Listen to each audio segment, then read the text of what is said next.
Salut à tous et tous mes vœux pour cette nouvelle année 2022. On se retrouve comme d'habitude le jeudi à 18h. Et première vidéo de l'année, il fallait être original. Et oui, avec une marque qui n'est jamais passée dans Petite Montre entre amis. On en a un tout petit peu parlé dans d'autres épisodes. Une marque qui a tous les attributs pour nous rendre heureux. Elle nous vient d'Allemagne. Rejoignez-moi avec Boris. Il va nous présenter sa Glashütte originale CQ. C'est parti pour le premier épisode de l'année 2022 de Petite Montre entre amis.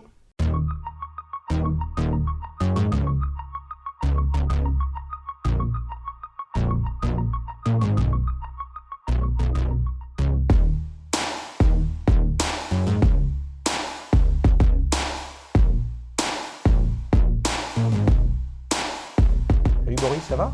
Salut Xavier, meilleurs vœux. Bah toi aussi.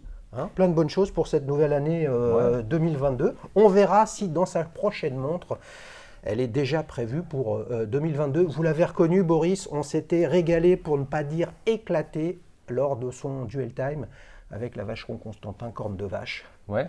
Tu sais que tu as fait rêver beaucoup de monde avec cette montre. Écoute, j'ai un peu lu les commentaires qu'il y avait sur la vidéo. Et oui, effectivement, je crois que les gens, ça a dû parler à quelques personnes. Ouais. C'était vraiment très très sympa de voir le retour par rapport à ça, parce que c'est vrai que c'était un peu une discussion à bâton rompu. On est parti sur plein de trucs.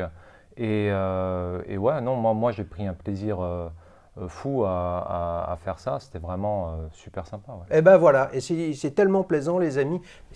L'horlogerie, la passion de quoi que ce soit, c'est toujours mieux quand on se rencontre. Donc là, Boris me fait le plaisir de venir avec cette Glashütte. Tu l'as amenée ? Je la vois de toute façon, je le Voici. sais, elle est là. Voilà. Est-ce que je peux l'essayer ? Écoute, avec plaisir. Hein. Allez, alors les amis, une fois n'est pas coutume parce que je la porte rarement. Et là, on va peut-être essayer d'en discuter avec Boris. Je suis moi-même venu avec la mienne de Glashütte qu'on avait vue rapidement dans un battle avec un collectionneur. Tiens, Voilà. allez, Merci. on se prête nos Glashütte superbes. Donc là, elle est magnifiquement verte, teintée de gris, etc. C'est une plongeuse, c'est bien ça ? C'est une plongeuse, ouais, tout à fait. Alors, raconte-nous déjà quand est-ce que tu l'as acheté et puis un petit peu quand même le cheminement pour arriver à un modèle comme celui-ci, qui est quand même pas le plus connu, Non. ou la plongeuse la plus connue du marché. Non, du tout. En fait, je l'ai acheté quand ça je crois que c'était milieu du mois de novembre, là, il y a un mois et demi, 2 mois, Ouais. donc à Hong Kong, Ouais. où j'habite. Mais cette montre-là, germait déjà depuis à peu près 2 ans. C'est-à-dire que ce modèle… Depuis qu'elle est sortie. Depuis qu'elle est sortie. C'est-à-dire que la montre est sortie en 2019, puisqu'en 2019, ça correspondait aux 50 ans, à l'anniversaire des 50 ans d'un modèle précédent que Glashütte Original avait sorti donc en 1969, qui s'appelait la Spezimatic de mémoire, et qui était sorti dans une livrée cadran noir, lunettes noires, avec des index peints, avec une patine très très marquée des index, et que je trouvais déjà très très belle. Ils en ont remis une couche l'année suivante, en 2020, puisqu'ils l'ont sorti en bleu, qui est absolument magnifique. Cette fois-ci avec des chiffres appliqués et toujours encore un cadran soleillé bleu qui est… Attends, il y a un truc que j'ai pas saisi. La première des CQ Ouais. était avec des index peints. Oui. Comme son ancêtre des années fait. 70. Ok. Tout à fait. En fait, ils l'ont ressorti au plus près de ce que ça pouvait ressortir, Ok. ce que ça pouvait ressembler à l'époque, à ceci près que, de la même manière dont on avait parlé de la Vacheron Constantin, qui était une montre à 35 mm qu'ils avaient agrandi à 38,5, le modèle original de 69 était à 36 mm. Et ils l'ont agrandi à 39,5. Ouais. Voilà, donc standard. Ouais. Ce que font à peu près toutes les marques quand elles revisitent d'anciens modèles. Ouais. Les amis, la course à l'armement avait déjà démarré dans les années 90, mais ça augmente, donc une 36 devient 39, globalement, ou 40. 39 ou 40, ouais. Mais bon, ça correspond totalement à l'évolution de la manière dont les gens portent ça, d'une manière peut-être un peu plus visible ou ostentatoire, alors que dans les années 60, tu regardes une montre de tous les jours, c'est 35-36. Une montre habillée, comme la Patek 96 à l'époque, je crois qu'elle était en 31 mm.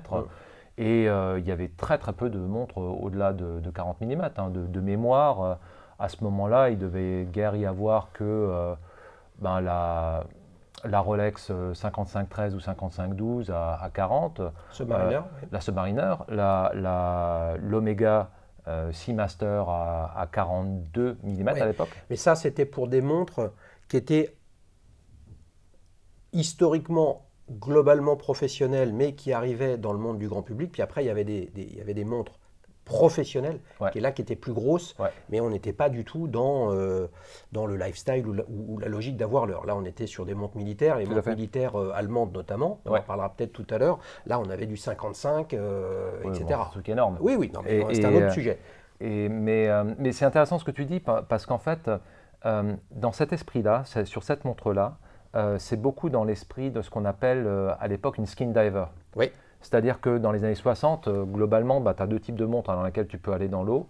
Tu as les montres professionnelles, donc à 200 mètres ou plus, qui sont toutes entre 40 et 42, puisque les Blancpain 50 Fathoms, c'était aussi à 42 mm.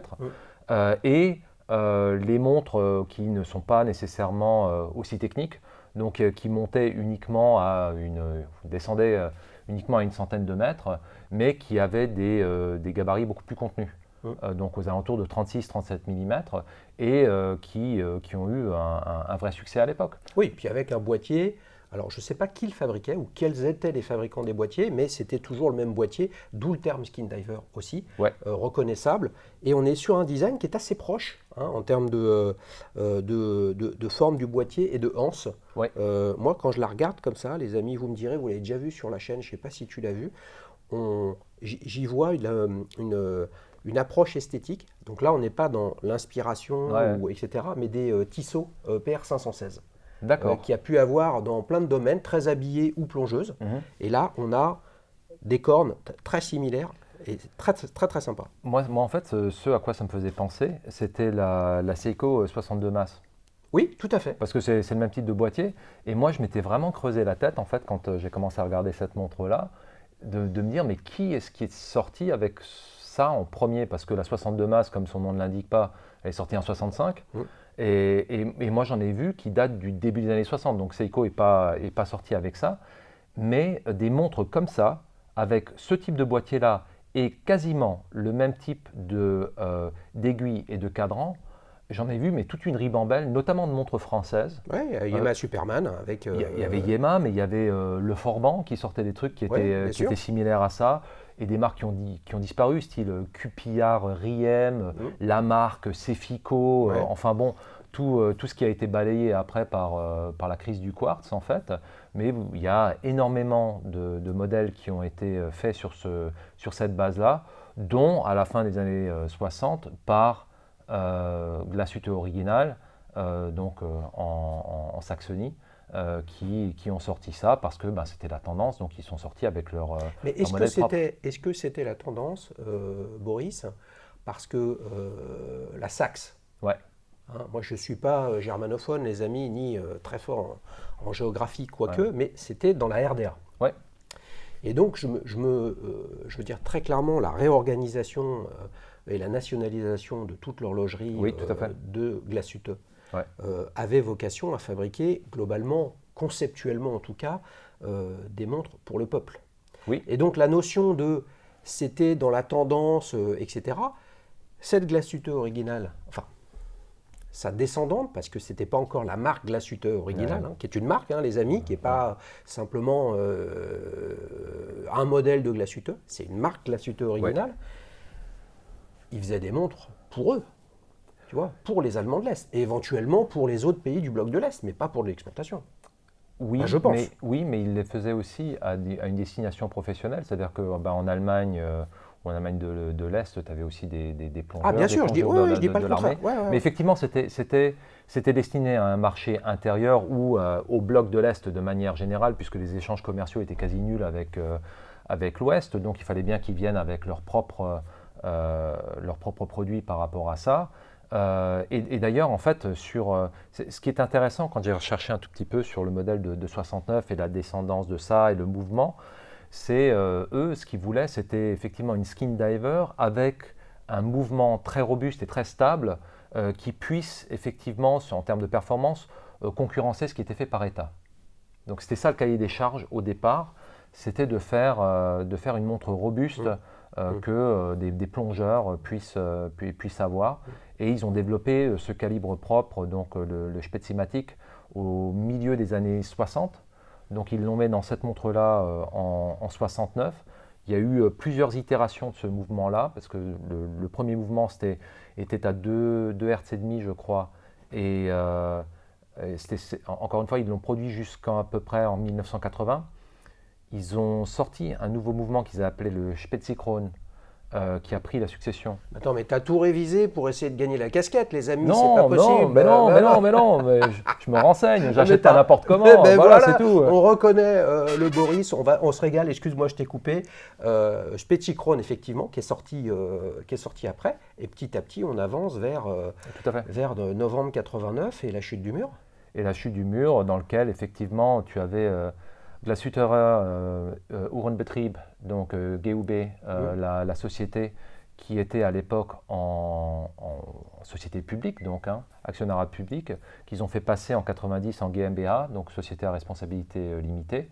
Et à partir de là, il y a eu toute une montée en gamme, justement, parce que bon, ce qu'il en restait à l'époque dans GUB, déjà il y avait Walter Lang qui était passé pour faire valoir ses droits, puisque en fait GUB savait consolider l'intégralité de tout ce qu'il y avait en Sachs comme producteur de montres.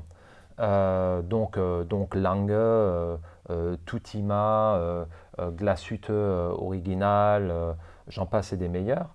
Ils étaient donc tous nationalisés. Walter Lang se pointe en 89 pour dire écoutez, ma famille a été dépossédée donc de ses droits, je récupère la marque et je n'ai pas l'historique exact de la manière dont ça s'est passé. Je pense que François Xavier pourrait nous en dire plus à ce sujet-là, parce que lui, c'est une encyclopédie sur Lange. Souvenons-nous, FX, qui était venu justement avec sa Lang & Söhne 1815 chronographe, et je pense qu'on a parlé de tout ça, justement, sur comment toute la genèse de Walter Lang avec ses associés, ses partenaires, pour relancer Lang & Söhne, et en fait, relancer l'épicentre de l'horlogerie allemande qui était à Glashütte. Oui, tout à fait. Et il a dû racheter des machines, il a dû débaucher une partie des gens donc, pour refonder Lange. Et donc, Glashütte GUB, qui disposait encore de la marque Glashütte Original, eux, ils sont partis de là. Et à partir de, je crois qu'il y a eu un investisseur qui est rentré au capital en 1994. Et à partir de là, ils ont commencé à vraiment monter en gamme et à sortir des produits de plus en plus complexes et de mieux en mieux finis. À savoir que Glashütte Original, quand tu regardes ce qu'ils font, c'est en termes de positionnement, c'est clairement pas Lange. Bon, Lange, c'est tout fini à un niveau absolument stratosphérique, même des parties complètement invisibles. Il y a 10 sortes de polissages ou de grainages différents sur les différentes pièces. Ils ne vont pas exactement à ce niveau-là chez Glashütte, quoique sur certains modèles, ils y vont. Mais ça s'en rapproche. C'est-à-dire que pour moi, Glashütte Original, en termes de positionnement, ça se situerait quelque part entre, on va dire, un Jaeger-LeCoultre et un Lange & Söhne. Donc ou à peu près au niveau d'un blanc peint en termes de finition. Donc il y a quand même sans la puissance de la marque. Oui. Et là, on voit évidemment l'importance. C'est bien ou c'est pas bien, peu importe. Oui. C'est la réalité de la puissance des marques. Et tu disais, et ça pour le coup, je reprends ce que nous racontait FX, c'est que chez Lange & Söhne, c'est comment on dit ça comme ça, Lange & Söhne. C'est à Lange & Söhne. À Lange & Söhne, voilà. Donc là, je vois qu'on a un germanophone. Ça fait du bien, les amis. Il me semble que chaque montre qui est montée, qui est testée, etc., après, elle est entièrement démontée, le calibre est entièrement démonté et rhabillé une deuxième fois. Oui, c'est une particularité, le double assemblage chez Lange, c'est complètement... Il n'y a que eux qui font ça? Je crois qu'il n'y a que qui font ça. Ouais. Et eux, ils sont obligés de faire ça parce qu'ils travaillent quasiment exclusivement sur des platines de 3/4 qui sont faits en ce qu'on appelle... argent allemand, le German Silver. Voilà. Et ce qui est un matériau qui est très très bien, notamment en termes de stabilité pour les platines, mais le problème de ça, c'est qu'ils marquent très très facilement.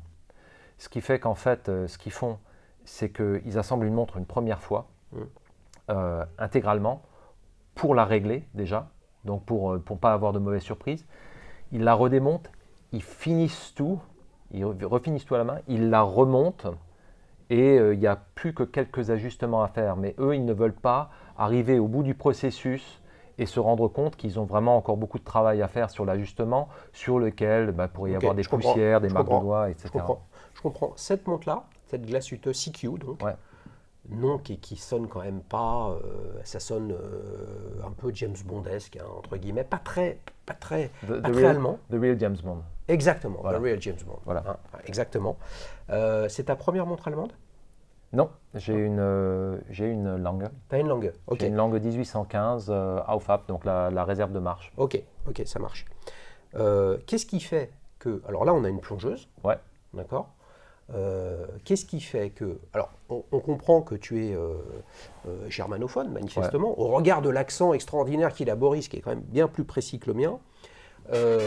Qu'est-ce qui t'attirait d'aller sur une plongeuse allemande, sachant qu'à peu de choses près, l'Allemagne a un petit accès en mer du Nord. Ouais. Hein, c'est quand même pas le pays avec le plus de littoral marin au monde, hein, puisque c'est à peu de choses près la France, où on est dans le top 3 mondial, hein, avec tous les territoires d'outre-mer que nous pouvons avoir, et la côte atlantique, la Méditerranée, etc. Tout à fait, ouais. Donc on ne peut pas vraiment associer Allemagne à plonger, tu vois. Et qu'est-ce qui fait que tu es allé, tu t'es dit...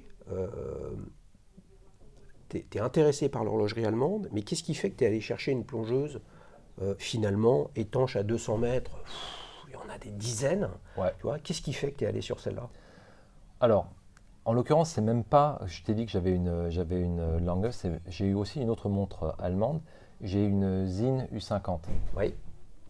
Et d'ailleurs, en 2019, au moment où je commençais à regarder la CQ, donc la noire, j'étais en train de me dire, il me faut vraiment une montre de sport pour vraiment faire du sport, pour aller à la gym, faire du tennis, etc., etc. Et à l'époque, quand je regardais ça, je me suis dit, elle est superbe la CQ, j'en ferai bien mon affaire, mais c'est quand même pas non plus la montre avec laquelle j'ai envie de cogner c'est pas le un même poteau de rapport tennis, qu'avec quoi, une Sinn U50. Hein. Voilà, c'est ça. Donc à l'époque, en fait, je m'étais dit, bon, ce sera pour plus tard, et j'avais pris une Sinn U50 complètement tégimentée, donc un tank complet. Ouais, qu'on a vu, les amis, dans Duel Time. Tout à fait, ouais. Hein, avec Julien, franchement, moi j'ai été absolument fasciné par le travail du 4 ans et la géométrie avec ces index qui on a l'impression d'avoir un Tetris. Enfin, c'est très très géométrique. Donc, la géométrie verticale et horizontale dans une montre ronde, moi j'étais fasciné par cette montre. Ah bah moi aussi, mais c'était donc la descendante de la U1 que j'avais toujours admirée, mais qui était énorme, quoi, 44 mm, 15 mm et demi d'épaisseur.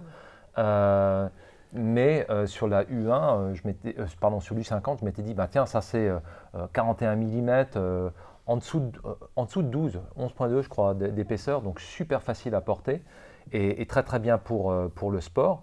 Et ce que moi je trouvais, et ça c'est une des caractéristiques que je trouve propres à l'Allemagne, tu trouves des produits qui sont véritablement très très techniques à un niveau de prix qui n'est pas hallucinant. Alors Sinn, ils sont connus pour ça, même si les prix ont augmenté. Tu as une autre marque de Glashütte. Sinn, on est entre 2005 et 3000, grosso modo, même peut-être 2000-3000.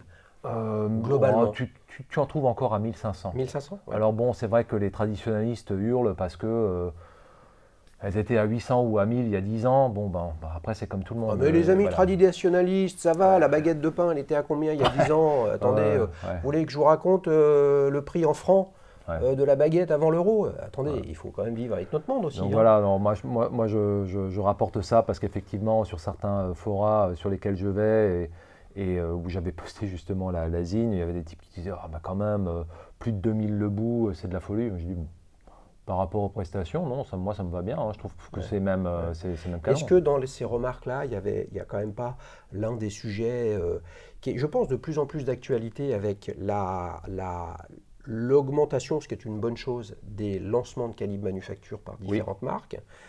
J'imagine que dans les 2000 à l'époque, ce qu'on pouvait conceptuellement lui reprocher, c'est 2000 balles pour emboîter un ETA, ça fait cher. Est-ce qu'il n'y avait pas de ça? Bon, il y avait de ça, d'autant que c'est même pas un ETA là-dedans, c'est un Cellita. Ouais, bon. C'est Cellita SW300, donc le modèle fin.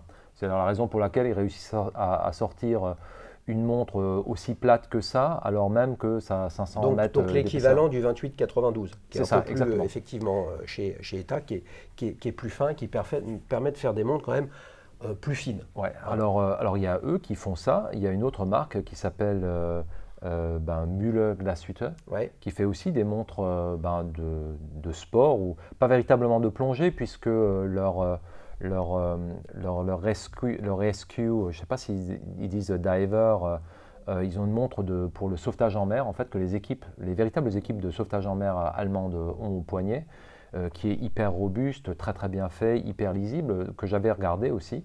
Bon, elle était un tout petit peu grosse par rapport à ce que je voulais, elle faisait 42 mm, un peu plus épaisse, etc. Mais tu as en Allemagne toute une sélection de marques et de montres techniques, intéressantes, et qui ne coûtent pas une fortune. Tout Tu à as fait. Damasco aussi, qui fait des trucs Non, mais similaires à Zinn. Tu as parlé de Tutima, Ouais. effectivement. Müller Glashütte, ça a une origine, je veux dire, à plusieurs dizaines d'années. En fait, comme Glashütte original, parce que pour le coup, c'est une marque qui a été déposée après la chaîne du mur, mais qui reprend effectivement. Alors là, on peut remonter au tout début de Ouais, Glashütte, tout à fait, ouais. mais ça, c'est pour Langenson, on va Ouais. dire. Mais Nomos, par exemple, qui a été créé plus tardivement, Müller Ouais. Glashütte, c'est le même segment. Même segment, c'est la même histoire, c'est-à-dire c'est la renaissance de l'horlogerie allemande dès que le mur est tombé. Oui, c'est-à-dire que c'était des marques qui s'étaient toutes arrêtées par définition, puisque tout avait été consolidé et certaines marques n'étaient plus produites. Je crois que Nomos, dans son incarnation initiale, ça devait être une marque qui datait de 1905 ou quelque chose Ah, quand même. ceci. Ah ouais, Ok. ouais, non, non, ça Ok. date du... Tu regardes toutes les marques allemandes. Bon, Lange, ça date de 1845, si je ne m'abuse, mais la plupart datent du début du XXe siècle, avec une explosion du nombre de marques au début des années 20, ou au milieu des années 20, sous la République de Weimar. C'est-à-dire que l'horlogerie allemande, donc à Glashütte, avait déjà une forte expansion et produisait effectivement des produits très très très très réputés, qui ont d'ailleurs été copiés. C'est-à-dire qu'ils avaient une telle réputation, notamment sur les montres de poche, qu'il y avait un certain nombre de montres, notamment en Suisse, qui mettaient sur leur cadran Système Glashütte, alors qu'elles étaient faites en Suisse, mais pour s'accaparer en fait cette espèce de label de qualité qu'il pouvait y avoir de Glashütte, qui est d'ailleurs la raison pour laquelle Glashütte Glashütte original, pour dire non, nous ça vient vraiment de là. Et il y a eu toute une partie de bras de fer qui sont allés devant les tribunaux à l'époque et il y a encore quelques années pour le fait de dire, bah voilà, si vous mettez Glashütte in Saxonia, donc I/SA sur le cadran, il faut que ça soit produit à Glashütte, il faut qu'il y ait plus de 50% qui soient produits là. Voilà. C'est drôle parce que c'est l'équivalent comment dire, au niveau d'une commune, ou en tout cas d'une petite région. C'est l'équivalent de la protection sur l'ensemble du territoire helvétique du Swiss Made. Oui. C'est-à-dire qu'à un moment, les Swiss Made, c'est de 77 Ouais. comme label. Et on voit bien que d'un côté, les Suisses protègent Ouais. leur industrie. De ce point de vue-là, ils ont raison. Et de la même façon, petit à petit, lorsqu'ils ont pu le faire, les Allemands protègent leur territoire avec leur histoire, qui est quasiment conceptuellement aussi ancienne Ouais. que celle de l'industrie suisse. Et après, évidemment, on peut remonter plus loin avec les Anglais, Ouais. les Français, etc. Et si on revient sur cette montre-là, si tu avais un adjectif, tu sais que tu y as droit à l'adjectif. L'adjectif. Oui, Ouais. quel est l'adjectif qui, pour toi, résume cette montre? Écoute, je pense qu'elle est, je pense qu'elle est assez raffinée. Parce que pour une montre de sport ou une montre de plongée, elle n'est pas du tout dans l'ostentatoire. Et de loin, on n'y prête pas attention, mais quand on a le nez dessus, en fait, il y a des éléments de finition qui font qu'on se dit, waouh, ok, bon, là, il y a un vrai boulot sur le boîtier, sur le cadran, les aiguilles, etc. Donc moi, je trouve ça très raffiné, en fait, comme plongeuse. On va faire le test comme pour toutes les plongeuses qui sont passées sur la chaîne. On va écouter la musique de la lunette. Ah, elle est là. Elle est là. Donc ça, ça a l'air d'être du 120 clics. C'est du 120 C'est clics. du 120 clics. Hein. Et ouais. Il y a quelque chose que j'aime beaucoup, mais je ne te le dis pas tout de suite parce que je voudrais d'abord que tu me parles du petit détail que toi tu préfères. Parce que moi je l'ai identifié tout à l'heure en me disant « Ah, j'avais pas vu alors que j'avais fait les prises de vue et ça c'est vraiment sympa. » Ouais. Pour moi, de manière générale, on va dire que pour moi, le gros point fort, c'est le cadran ou l'association cadran et lunettes, à savoir que tu as une couleur vert très profonde. Le terme qu'ils utilisent, c'est reed green en anglais, ce qui est vert roseau, mais qui est un vert qui est très changeant suivant les conditions lumineuses. C'est-à-dire que quand tu es en plein soleil, c'est un vert fougère, donc assez intense. Ouais. Et dès que l'intensité lumineuse diminue, tu pars sur un vert chasseur, un vert bouteille, et au bout du compte, quasiment un anthracite quasiment noir. C'est-à-dire que si tu n'as pas vraiment le nez dessus, tu pourrais dire, bah, tiens, cette montre, elle est noire. Moi, j'aime beaucoup ces variations-là, parce qu'effectivement, bon, même quand tu es un peu plus habillé et tout ça, c'est pas quelque chose qui hurle. Ouais. Tu vois, c'est l'inverse d'une Hulk de chez nos amis de chez Rolex, quoi. Mais en allant plus loin que simplement la couleur, il y a un verre double dôme qui crée une distorsion sur le cadran que je trouve du plus bel effet. Ouais, justement, j'allais te poser la question. Ouais. Le cadran est réellement plat ou alors il est un peu fuyant en rentrant vers l'intérieur du... Parce que je n'arrive pas à savoir si c'est le double dôme qui fait ça ou si le cadran est un petit peu bombé. Je crois qu'il est légèrement incurvé, mais à vérifier. Je sais que sur certaines de leurs montres, sur leur ligne 60s notamment, ils ont des cadrans qui sont très bombés chez Glashütte. Celui-là, je crois qu'il l'est un peu. Mais ce modèle-là en particulier, le vert, à contrario du modèle noir ou du modèle bleu, n'a pas un cadre ensoleillé. Il a un cadran mat verni qui fait, et c'est un des autres éléments que j'aime bien, qui fait que quand tu prends la lumière à certains angles, qui se reflètent sur les chiffres parce qu'ils sont archi polis, les chiffres ont l'impression de flotter au-dessus. C'est ce que je vois là en essayant d'exploiter la lumière artificielle. Et probablement ce qui est intéressant, c'est que cadran ensoleillé, c'est sympa parce que ça change de couleur aussi, comme toi, avec le soleil, mais ça génère justement ces rayons qui font que ça peut être un moment très flashy. Ouais. Là, j'imagine que toi, tu changes de couleur. Et pour le coup, tout à l'heure, quand j'enregistrais les petits plans serrés, en fait, je me disais, mais est-elle vraiment verte? Et en fait, en fonction de la lumière, de l'éclairage, du type d'éclairage, eh ben en fait, elle va du quasiment noir gris anthracite à un vert très prononcé. Et là, pour l'instant, là, j'ai plus un vert, voilà. Là, comme ça, j'ai l'impression d'avoir un vert anglais. Oui. Et là, c'est tout juste si je vois qu'elle est verte. Oui, tout à fait. Ouais. Donc ça change en permanence. Et le dernier point que j'aime bien, alors si tu te rappelles, quand on avait discuté la dernière fois, je t'avais dit que moi, je préférais de loin les dates qui étaient entre 4 et 5 heures pour ne pas déséquilibrer le cadran.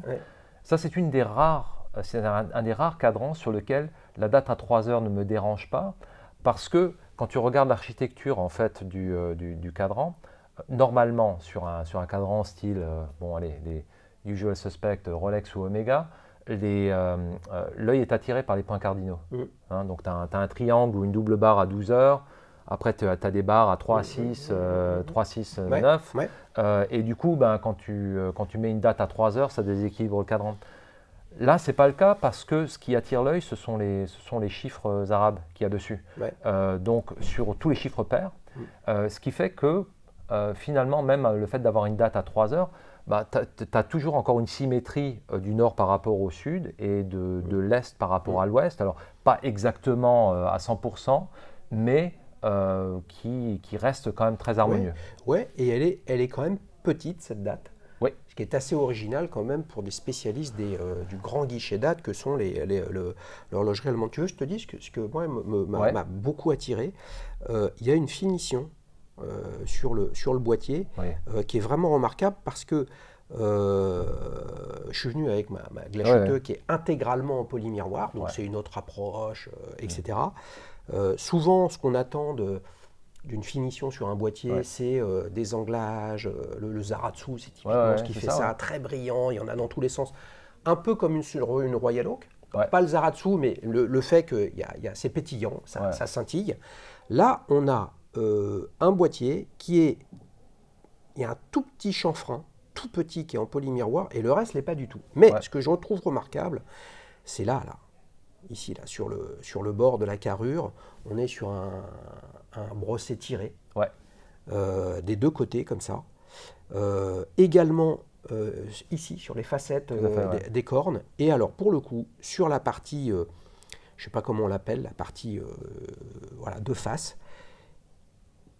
elle est brossée, mais on a l'impression que c'est fait comme du polymiroir. C'est-à-dire que c'est brossé, mais on ne voit pas si c'est brossé soleillé, brossé tiré.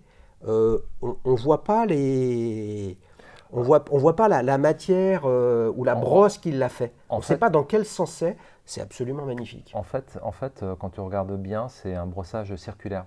Mais c'est un brossage circulaire beaucoup plus fin que le brossage tiré que tu as sur les flancs. Donc en fait, tu as une alternance avec le chanfrein entre les deux. Et un chanfrein comme ça, il y a quand même nécessairement quelqu'un qui a dû y aller sur une machine pour le faire. Donc ça, c'est de la finition manuelle. C'est un élément de finition manuelle. Ce n'est pas un hasard si chez Rolex, depuis 15 ans, ils se sont dispensés du chanfrein parce que ça faisait quand même encore une opération de plus à faire. Voilà. Non, mais on a dit avec Boris qu'on vous chauffait pas trop, les amis, les Rolex fans, même si on vous aime, bien évidemment. Moi, j'en ai plein des Rolex, donc c'est pas pour critiquer. Mais voilà. C'est pour ça que je vais le chauffer un peu plus. Pour l'instant, j'ai rien dit. Je suis resté calme, les amis, mais je vais m'y mettre. Combien ça coûte une Glashütte CQ comme ça? Glashütte. Ouais, voilà. Avec un S. Fais gaffe. Pas avec un che. Ouais. Comme les amis, le Spritz. C'est le Spritz et pas le Spritz. Ouais. Ça marche pas, ça. Spritz, en fait. Mais non. Alors, le prix liste de ça, alors c'est pas donné. C'est le prix liste sur bracelet synthétique. Ouais, parce que là, c'est pas le bracelet d'origine. Non, c'est pas le bracelet d'origine. Moi, je l'ai pris avec un bracelet synthétique, donc tissé. Elle vient sur 3 types de bracelets. Synthétique tissé, bracelet caoutchouc, un peu style tropique, comme celui-ci. Et bracelet métal. Le bracelet métal, la construction est très très bien, notamment au niveau du fermoir, mais je trouvais que la pièce de bout était pas très très heureuse. En plus, ça avait pièce de bout, tu parles du Handlinks? Du Handlink, ouais. Parce que, bon, si tu regardes les photos du truc, je trouve ça assez maladroit finalement. En plus, le maillon central était poli. Et pour moi, c'est un no-go complet sur des montres. Sur une montre sportive, moi je veux un bracelet brossé intégral. Ça ne me plaît pas du tout. Tu sais qu'il y a un des invités de la chaîne, il faut qu'on le fasse cet épisode, mais ça va chauffer fort. Gros fan de Rolex. Et il fait brosser tous ces maillons centraux des GMT Master, Detto, etc. Moi, je ferais la même chose. Moi, je ferais la même chose. Si j'avais ça, je ferais exactement la même chose. Je ne supporte pas ça. Je trouve ça clinquant à mort. Enfin bon, il y a des gens qui aiment. Moi, c'est juste pas mon truc. Donne-nous le prix. Alors, 8 500 €. Ouais, mais attends. Ok, non, mais c'est pas donné. Je le dis tout le temps, je le redis, on le redit, etc. C'est énormément d'argent, etc. Maintenant, si on regarde plongeuse, horlogerie mécanique, 8 500 €, c'est le prix à quelques centaines d'euros près d'une Submariner date, 8 350 de mémoire. C'est aussi cher que ça, une Submariner? Je me trompe peut-être parce que je suis pas, vous le savez les amis, je suis pas le spécialiste, loin de là, de Rolex et encore moins des montres neuves. Tu vois, mais pour moi c'est le prix. Donc en soi, ils font du business chez Glashütte Original, comme tout le monde. C'est le Swatch Group. Pour moi, c'est le positionnement aujourd'hui d'une plongeuse haut de gamme. Après, chargeuse, 200, 300, elle est toute pourrie. Celle-là, elle va à 100 mètres de moins que la Submariner. Franchement, c'est pas acceptable. Hein. Ouais, non, complètement, parce que 200 mètres, c'est sûr qu'on y va tous les jours. Ben oui. Donc, non, non, tu as raison sur le prix. D'autant que moi, j'avais lu plein de commentaires là-dessus en disant ouais, c'est scandaleux, c'est plus cher qu'une Rolex, etc. Alors qu'en fait, moi, quand j'avais vu le prix au départ, moi, je m'étais fait trois réflexions quand j'avais vu la toute première qu'ils ont sortie en 2019. Je m'étais dit, canon, super beau. 2, le prix, ça pique un peu quand même. 3, réserve de marge de 40 heures en 2019, pas terrible.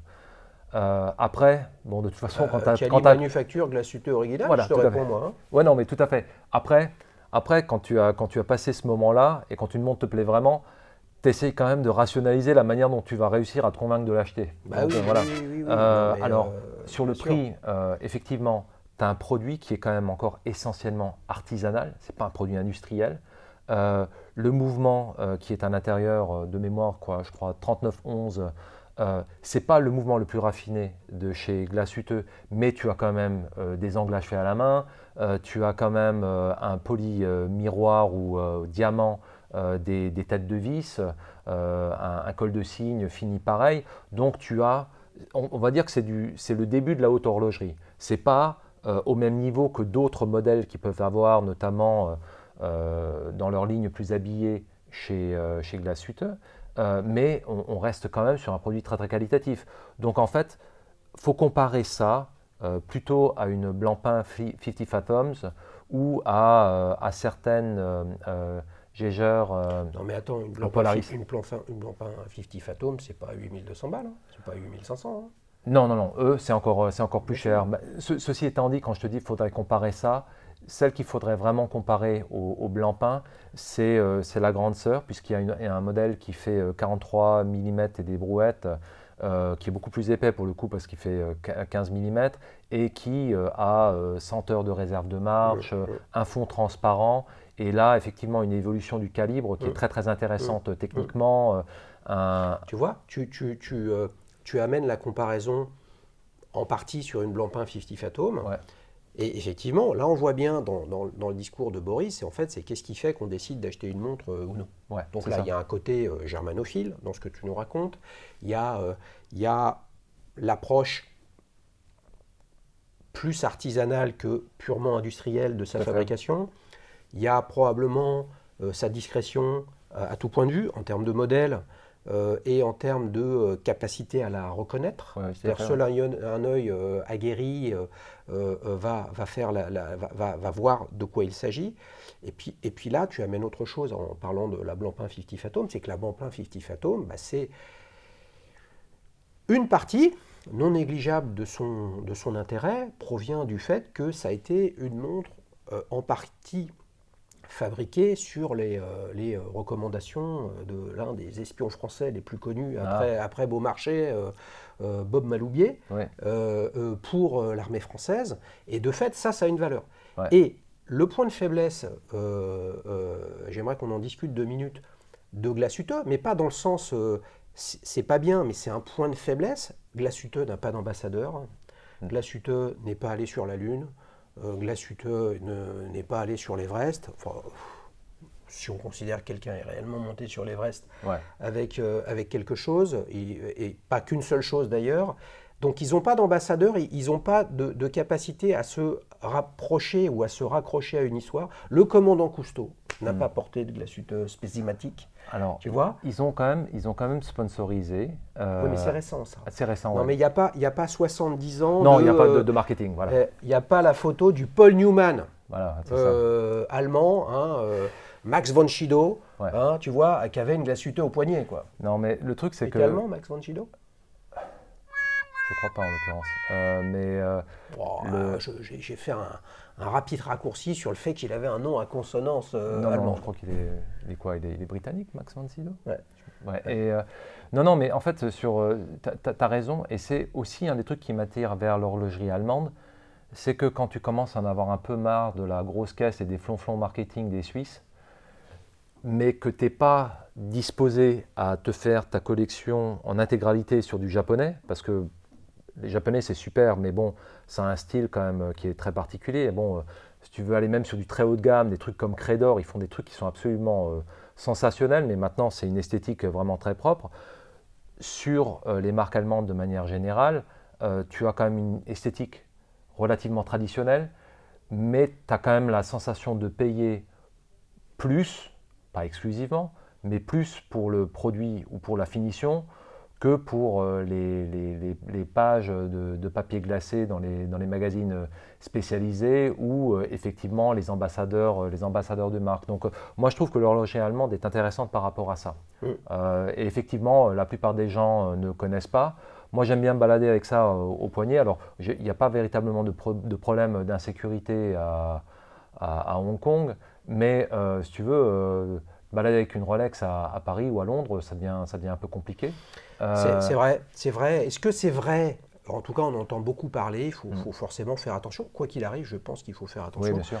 Ce que tu notes là, simplement, et moi je le vois bien dans les commentaires de la chaîne depuis qu'il existe, toujours les histoires de voilà, quelqu'un qui parle de sa relation avec sa Rolex et puis il se prend une volée de c'est un pseudo passionné, c'est un spéculateur, etc. Moi, j'y crois pas à cette histoire de pseudo passionné. Pour moi, Non, moi non plus. il y a la passion, et dans la passion, il y a celles et ceux qui y mettent un petit peu d'énergie, beaucoup d'énergie, énormément d'énergie, d'abnégation et de temps, qui creusent, qui réfléchissent, qui pensent, etc. Et je pense que l'horlogerie allemande en général, Ouais. c'est tellement plus confidentiel historiquement que le Swiss Made, superbe label, Ouais. mais Ouais. avec beaucoup de choses à raconter à l'intérieur, etc.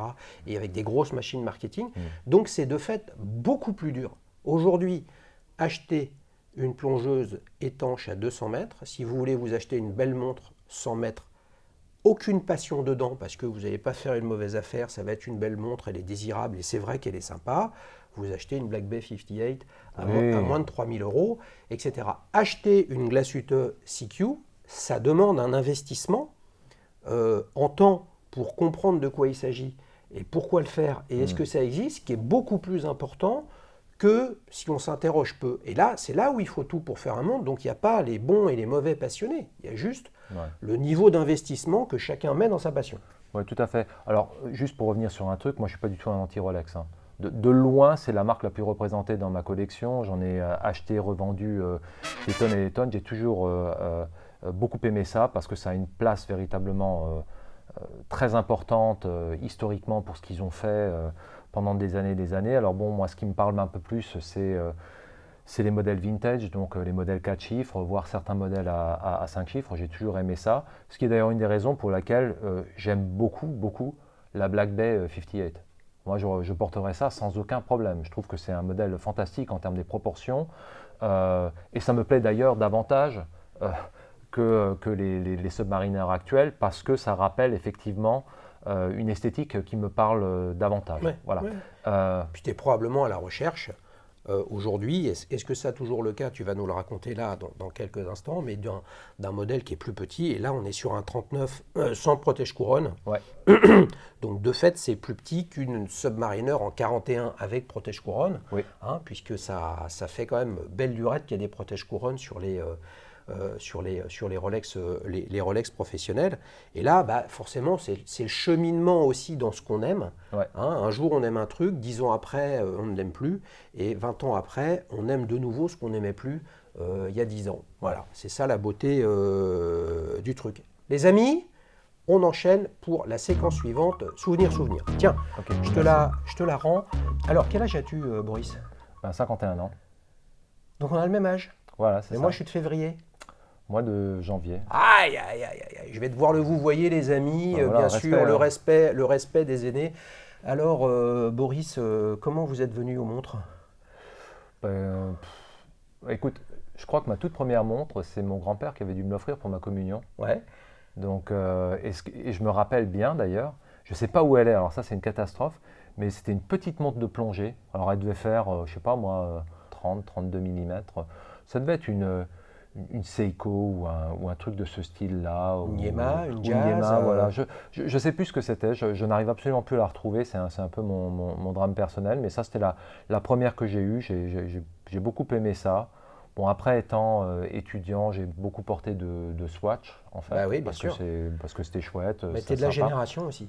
Complètement de la Ouais, génération. c'est ce que j'ai eu. Ouais, Voilà. J'ai eu une Seiko LCD que j'ai ouais, cassée, ça j'en avais déjà parlé. Et puis après, ce que j'ai en tête, c'est des Swatch. ouais, ouais, ouais. Pas Et cher quand c'est sorti, ouais, c'était pas cher.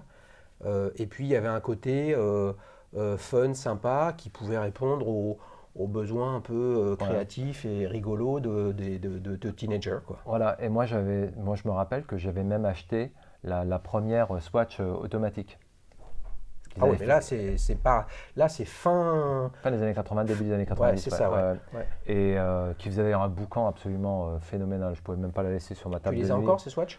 Non, je sais pas du tout. Je les ai foutus, donc complètement paumé. Ma première montre de prix, en fait, je l'ai achetée à l'issue de ma coopération que j'avais faite au Vietnam. Et j'avais réussi à mettre de côté une partie de ma solde. Et je m'étais payé une. Attends, il faut que je précise. Coopération, ça veut dire, c'était ce service militaire, mais en tant que coopérant, donc tu travaillais dans une entreprise dans le cadre de ton service militaire. Ouais, c'est vrai, t'as l'impression d'avoir 150 ans quand tu dis que tu as encore une obligation de service militaire, mais effectivement, elle a disparu en 99 de mémoire, et Ouais, moi, je l'ai fait entre 94 et 96, c'est-à-dire que la différence était, à l'époque, on faisait soit 10 mois de service militaire, soit 16 mois en civil pour une société française implantée à l'étranger qui rentrait dans un contrat avec le ministère de la tout à fait. Coopération. Ouais. Voilà. Et donc, moi, pour me récompenser d'avoir déjà survécu à 16 mois au Vietnam, parce que c'était quand même assez rock'n'roll, je m'étais payé une Tag Heuer de plongée, relativement petit format. À l'époque, ça devait être une 38 ou Quoi, 39 une mm. Aquaracer? Non, c'était pas une Aquaracer, c'était encore une génération Ah, bien précédente. série 2000? Oui, ça devait être ça. C'est-à-dire que le bracelet, ça ressemblait un peu à un bracelet président de Rolex ou les bracelets des anciennes Seamaster, c'est un truc un peu arrondi. Ouais. Lunettes totalement métallisées, cadran gris, aiguille Mercedes et avec le sigle Tag Heuer en vert et en rouge. Ça, c'était ma première, entre guillemets, belle montre. Mais c'était pas une auto. Si, Ah bon? montre automatique. Ce qui me semblait pour le coup, parce que j'en ai une de ces époques-là, c'était ma première montre, Ouais, que j'ai eue pour mes 30 ans, et j'avais en tête que ces séries 2000, séries 6000, toute cette génération-là, ça a un terme, les five assets, etc., où elles étaient toutes couronnes vissées, étanches à 200 mètres, boucles déployantes, sécurité, ouais, et lunettes tournantes et verre saphir. Il y avait un truc comme ça. Et lorsque tu avais le logo Tag Heuer avec les couleurs de Tag Heuer, c'est rouge et vert, ouais, d'accord, elles étaient à quartz, et quand tu avais le logo dans la couleur du cadran, ouais. elles étaient automatiques. Écoute, la mienne était automatique, Ok. d'ailleurs, puisque elle m'a duré 1 an et demi et le mouvement est tombé en rade. Et je l'ai ramené chez un concessionnaire Tag qui m'a dit, alors je l'avais acheté à l'époque quelque chose comme 4500 francs français, bon, en équivalent dollar, hein, puisque je l'avais acheté au Vietnam, mais chez un 700 concessionnaire, euros, voilà, 700 euros, un truc du style. Et le type me dit, bah oui, c'est très bien, alors votre mouvement il est pété, ça va vous coûter 1500 balles. Je peux dire que je l'avais mauvaise, hein, parce que pour un truc qui avait même pas 1 an et demi, que j'avais pas maltraité du tout, et on me dit, bah faut changer tout le mouvement. Et puis bon, moi je gagnais pas énormément bien ma vie à ce moment-là, j'étais en début de carrière. Mhm. Ça m'a quand même fait un peu mal, et je me suis dit, bon, c'est bon, Tag Heuer, ils m'ont vu, j'y retournerai plus. Et ils t'ont plus jamais revu? Et ils m'ont plus jamais revu, non, non, non. Ah, comme quoi, ça joue à pas grand-chose, hein, Ouais, bon, tu sais, quand tu. Non, mais tu es d'accord que tu pourrais y retourner. Les Heuer Vintage, par exemple, c'est quand même pas mal. Oui, oui, oui, oui. Après, il y a des trucs qui sont bien. La Monaco, t'as des modèles qui sont intéressants, hein. Tout n'est pas à jeter, Ouais, loin de mais là, en tout chez cas, Tag Heuer. cette mauvaise expérience, bah, Ouais, elle t'a vacciné, les amis. C'est une bonne blague ou une mauvaise blague, vous me voilà. direz, hein. Je mettrai un petit coup de trompette ou un petit coup de canard, et c'est vous qui déciderez. Ouais, ouais. Ouais. Mais Donc ça, c'est ta première. Donc en fait, tu as quand même démarré finalement avec une love story qui a duré peu de temps, quoi. Parce que tu mettais ouais, sous tes économies de ta solde de coopérant, ouais, et puis 18 mois plus tard, boum, t'es en ouais. carafe, quoi. Donc, Et moralité, tu l'as fait réparer? oui, je l'ai fait Et réparer. tu l'as encore? Je l'ai donné à mon frère. Parce que lui, il n'avait pas de Et belle montre depuis, à il n'a plus de l'époque. problème. Et depuis, il n'y a plus de problème. Mais moi, à ce moment-là, en fait, je suis passé sur, vers 97, 98, je me suis payé une première Oris. C'est une Oris BC3, donc look un peu pilote. Grosse couronne sur le côté, double guichet jour et date, qui était très très bien. Mais parce que j'aimais beaucoup le style pilote IWC, mais j'avais absolument pas les moyens de me payer une Mark 15 ou une autre montre de ce style-là. Après, j'étais passé sur une autre Oris plus habillée, donc cadran argent, index bâton doré, aiguille dorée, bon, très Qu'est-ce très qui t'avait classique. amené chez Oris? Je voulais une montre. En fait, le rapport qualité-prix. Ouais, mais c'était l'Aviateur sans être sur une IWC Non, le rapport qualité-prix était Ok. vraiment intéressant. Ok. En plus, j'aimais bien ce qu'ils faisaient dans le passé, leurs montres très vintage, donc leur Big Crown, tu vois, ça m'avait toujours parlé. Qui cartonne aujourd'hui chez Et eux. qui cartonne toujours encore. Moi, je trouve que c'est très bien, Oris, par rapport à ça. C'est une très bonne approche, j'allais dire, pour une première montre automatique. Ouais. Donc, j'avais pris ces modèles-là. La deuxième, d'ailleurs, je l'avais prise alors que j'hésitais à prendre une Minerva Pythagore 2. Donc, je m'étais bien raté à l'époque. Ah oui. Mais parce que, en fait, quand j'étais allé, je me rappelle, c'était C'était en quelle année ça? ça, c'était en 98. Ah oui, donc 98. Montblanc n'avait pas racheté Minerva Ah encore. non, on était à quelques années de là. Hein. Mais c'est une montre super classique, une Pythagore 2. Oui. Je me trompe ou... Oui. C'est un 3 aiguilles date. Tout à fait. Non, c'est juste une 3 aiguilles. Ok. Mais j'ai laissé passer ça parce qu'à l'époque, quand je voulais cette montre habillée, ayant déjà eu la BC3, et je me prends une autre montre habillée, et j'avais regardé, une de mes grandes passions, c'est tout ce qui est un style masculin, soulier exactement, plus précisément. Et à l'époque, je me rappelle que pour le prix de la Minerva, je pouvais avoir l'Oris plus une paire de John Lobb. Donc j'ai fait ça. Ouais. Et Là, si tu avais cette Minerva vintage, tu pourrais t'en acheter des lobes. Hein. mais en fait, j'ai retrouvé ce modèle-là. Ah. Je me la suis quand même repayé à 3 ans parce que j'ai réussi à en trouver. C'est très dur à trouver, soit dit entre nous. Non, mais en 20 ans, elle t'avait rongé le cerveau et il fallait essayer de l'avoir. Il fallait ce truc-là, ouais. Donc, parce que c'était super, mouvement de manufacture, etc. Donc, après ça, pour mes 30 ans, mes parents me demandent ce que je veux. Je leur dis, j'aimerais bien une belle montre. Et à ce moment-là, je leur ai demandé une Zenith Port-Royal 5 rectangulaire. J'aurais dû leur demander une Jaeger C'est avec LeCoultre. Calibre Elite Calibre qu'ils avaient relancé à l'époque. Ouais, très bien. J'aurais dû leur demander une Jaeger LeCoultre qui aurait peut-être été un tout petit peu plus intemporelle parce que la Port-Royal 5, elle est un peu datée. Donc une Reverso? Une Reverso, mais je me suis dit, tiens, je vais quand même pas leur arracher un bras non plus. Donc j'avais pris ça, je l'ai toujours, je la porte assez rarement maintenant.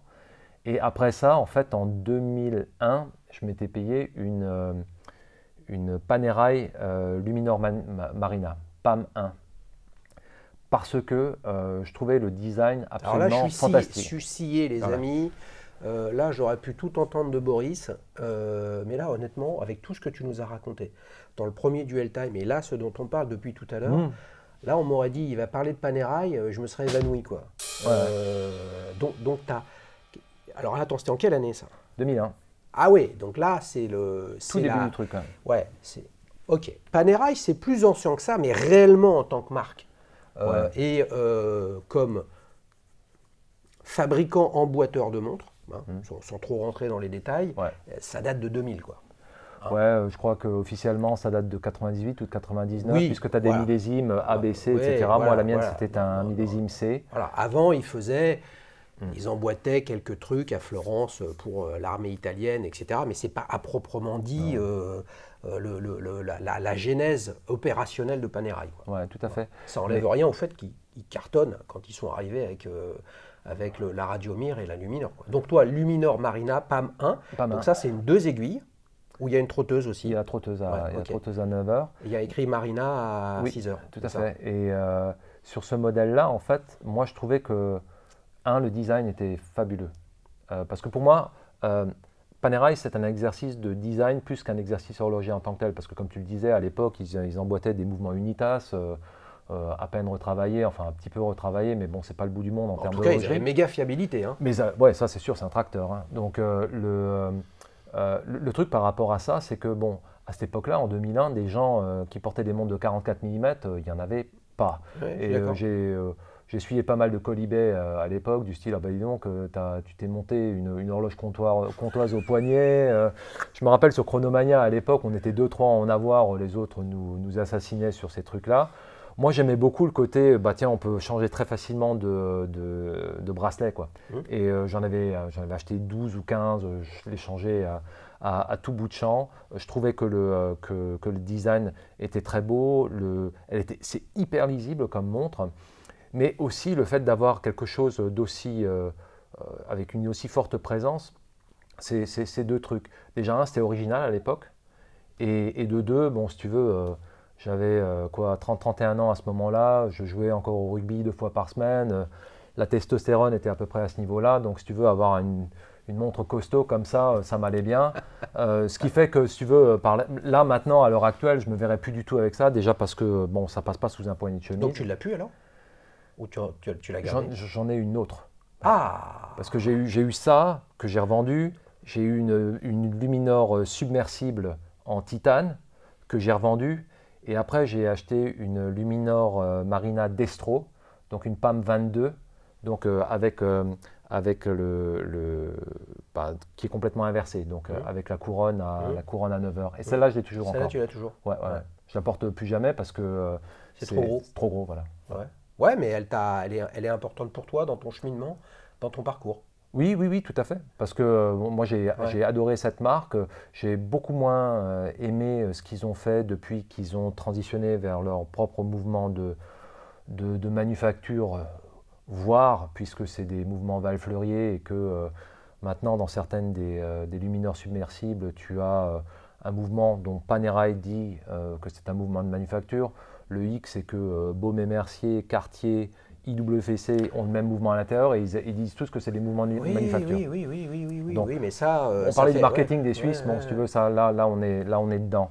Mais encore une fois, sur le design, il n'y a rien à redire. Mais tu vois, paradoxalement, c'est-à-dire que paradoxalement, tu disais à juste titre, la PAM 1 avait un Unitas 64-97, voilà, donc issu d'un calibre de montre de Gousset, historiquement. Bon, et tu le disais dans le sens, c'est pas ce qui est extraordinaire. Moi, je te disais, mais c'est super fiable. Et puis avec le temps, et plus que jamais maintenant, pour augmenter les prix et conserver les marges, il faut sortir des mouvements manufacture. Et là, on revient à la question de qu'est-ce qu'un mouvement manufacture. Val-Fleurier, c'est la structure, on va dire, opérationnelle de Richemont. Tout à fait, pour fabriquer des mouvements manufacture. Et puis après, qu'est-ce que manufacture finalement? Tout à fait. Mais à ce rythme-là, puisque tu parlais de Minerva, Minerva était un fabricant, un vrai horloger de calibre chronographe, comme l'était bien évidemment Valjoux, Vénus, et toute une série d'autres, les Mania.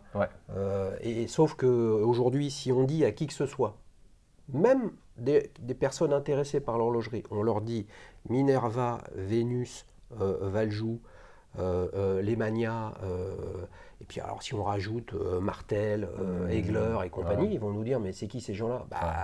C'est ceux qui fournissaient les mouvements aux marques qui sont devenues des colosses du luxe. Et elles ont toutes été rachetées de toute façon par les gros groupes qui voulaient verticaliser leur production, quoi qu'il advienne. Donc effectivement, après, sur le débat du mouvement de manufacture, est-ce que c'est quelque chose qui est fait dans le même bâtiment ou est-ce que c'est quelque chose dont la société garde un lien capitalistique à l'intérieur d'un groupe? À la limite, ce n'est pas très intéressant tant que le mouvement est bien fait. Là où je mentionnais ça, c'est que ils aiment quand même bien jouer sur les mots, ils aiment bien le marketing qui est autour et que ça fait beaucoup plus prestigieux, où ça va parler aux gens, le fait de se dire, tiens, il y a un type dans l'atelier, dans l'arrière-boutique de chez Panerai ou de chez Cartier qui va faire son truc, alors que non, après c'est des processus industrialisés. Et c'est des machines. Après, le terme manufacture, les amis, vient du latin voulant dire quand même fait à la main. Pour le coup, tu vois, fait à la main, ça demande un temps, ça demande des artisans, ça demande un savoir-faire, ça demande énormément de formation, donc c'est très coûteux. Mais finalement, plus tu fais des choses à la main, moins tu respectes des process standardisés, Ouais. plus tu génères de la complexité dans le SAV, etc. Donc il y a un équilibre à trouver, et c'est là où je pense que tout le monde y trouve son intérêt dans l'horlogerie, et c'est ce qui fait, les amis, qu'on est tous passionnés, c'est que si tu veux une montre faite à la main, il faut que tu ailles chez Claret, il faut que tu ailles chez MBF, faut que tu ailles...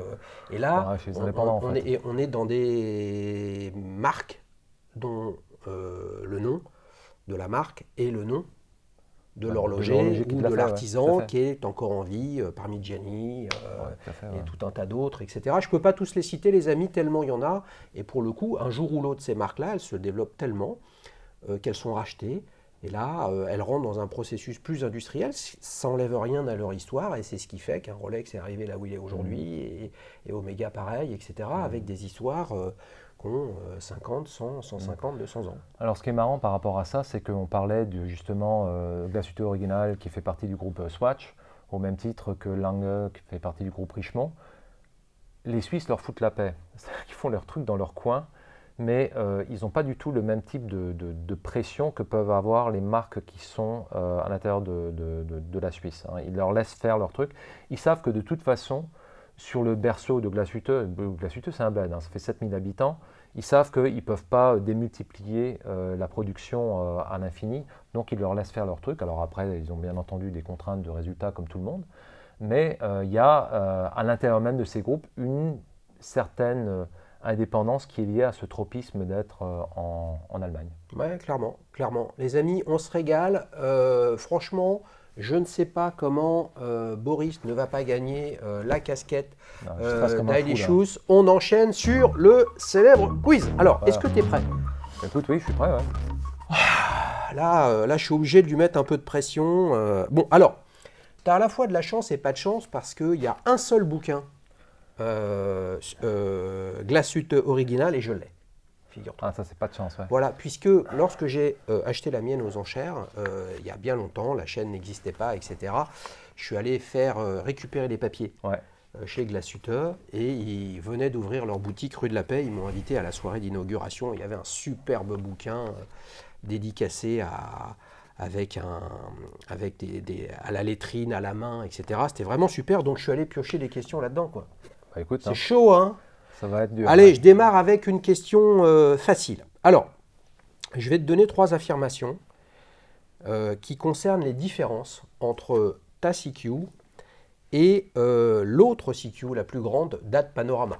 Oui. Voilà. Donc là, je me dis, bon, avec toute une heure à compter, il va forcément trouver la bonne réponse, quoi. Alors, cherchez l'intrus dans ces affirmations concernant les différences entre la Glashütte originale, CQ, et la CQ date Panorama. Ouais. Donc je te donne 3 différences et l'une est erronée.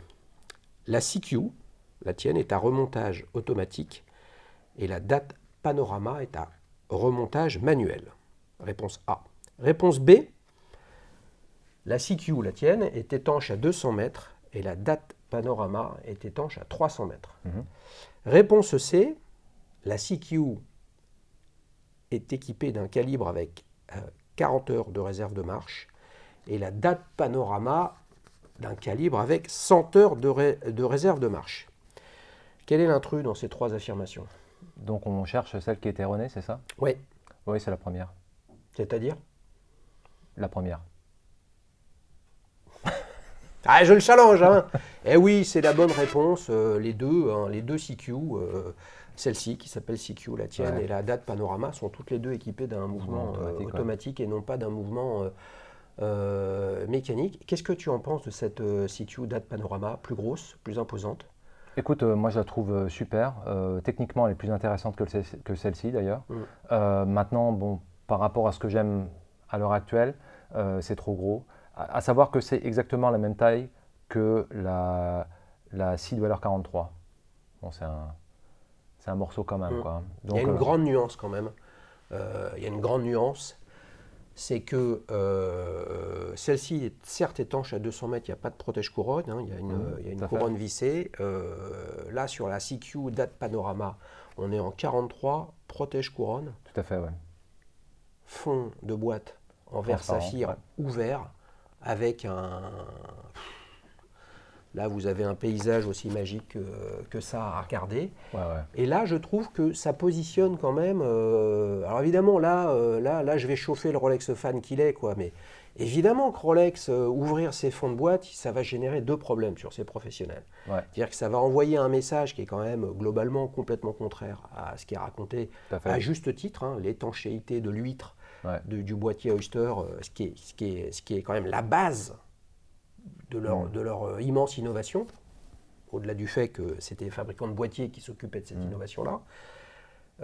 Mais c'est leur premier problème sur leur storytelling. Et deuxième problème, c'est que pour afficher un beau mouvement, il faut qu'il soit beau.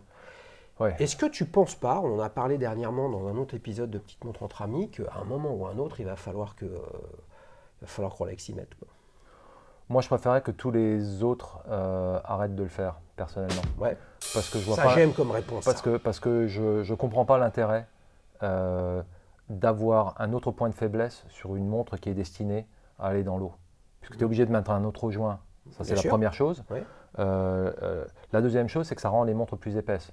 Tu prends nécessairement entre 1,5 mm et 1 mm d'épaisseur en plus pour mettre ça dessus. Bien sûr. Et comme moi, mon truc, c'est pas les montres trop hautes, donc dans les deux cas de figure, effectivement, c'est vrai que sur le cas de la Panorama Date, c'est bien de pouvoir voir le mouvement parce qu'une grosse partie de la valeur ajoutée, c'est le niveau de finition que tu as chez Glashütte original. Donc là, tu peux dire oui, mais c'est vraiment un élément différenciant.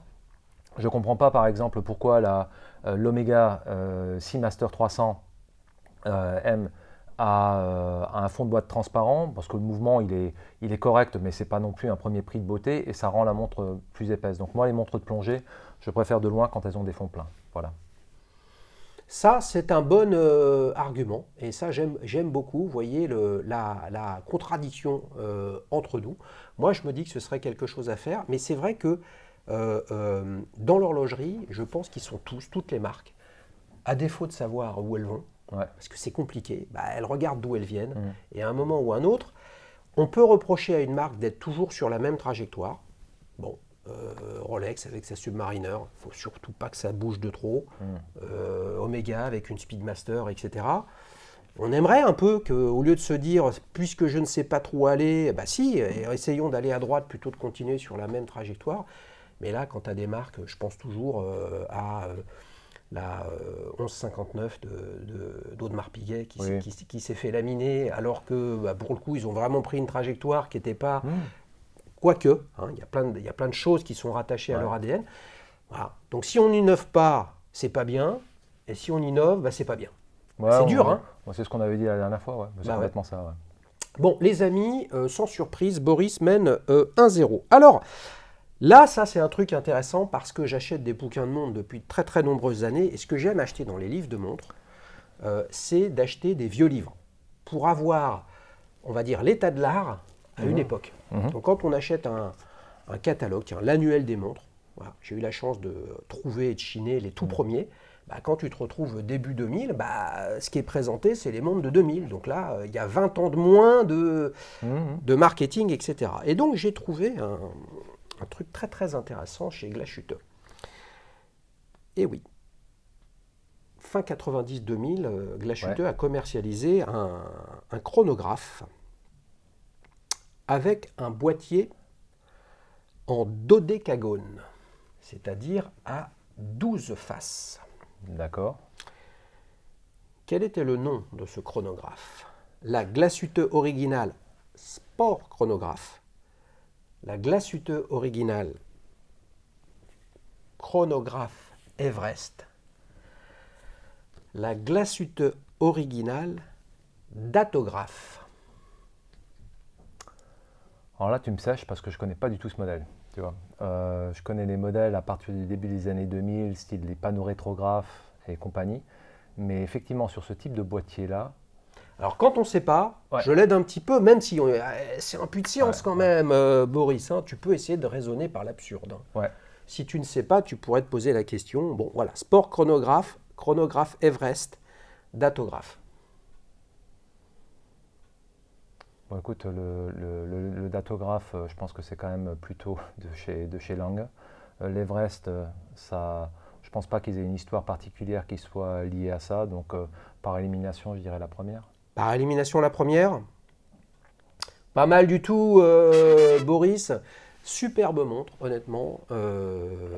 Facetté, cadran. Il est ni rond, ni carré, ni en octogone. Hein, ça, c'est pour Bouba et Caris, les amis, l'octogone. Là, il y a 12 faces, chronographe, sans date, bouton poussoir rectangulaire. Elle a existé en acier, elle a existé tout en or jaune, elle a existé en bracelet acier. Ouais. Tu la regardes et là, tu te dis, waouh! Tu as des aiguilles qui sont proches des Zénith El Primero Rainbow, etc. Donc on est sur une montre qui a un style vintage 2000, qui est ni sportive ni habillée. Ouais. Toujours intéressant. J'ai découvert ça par hasard. Et moi, je me dis, quand je vois ça,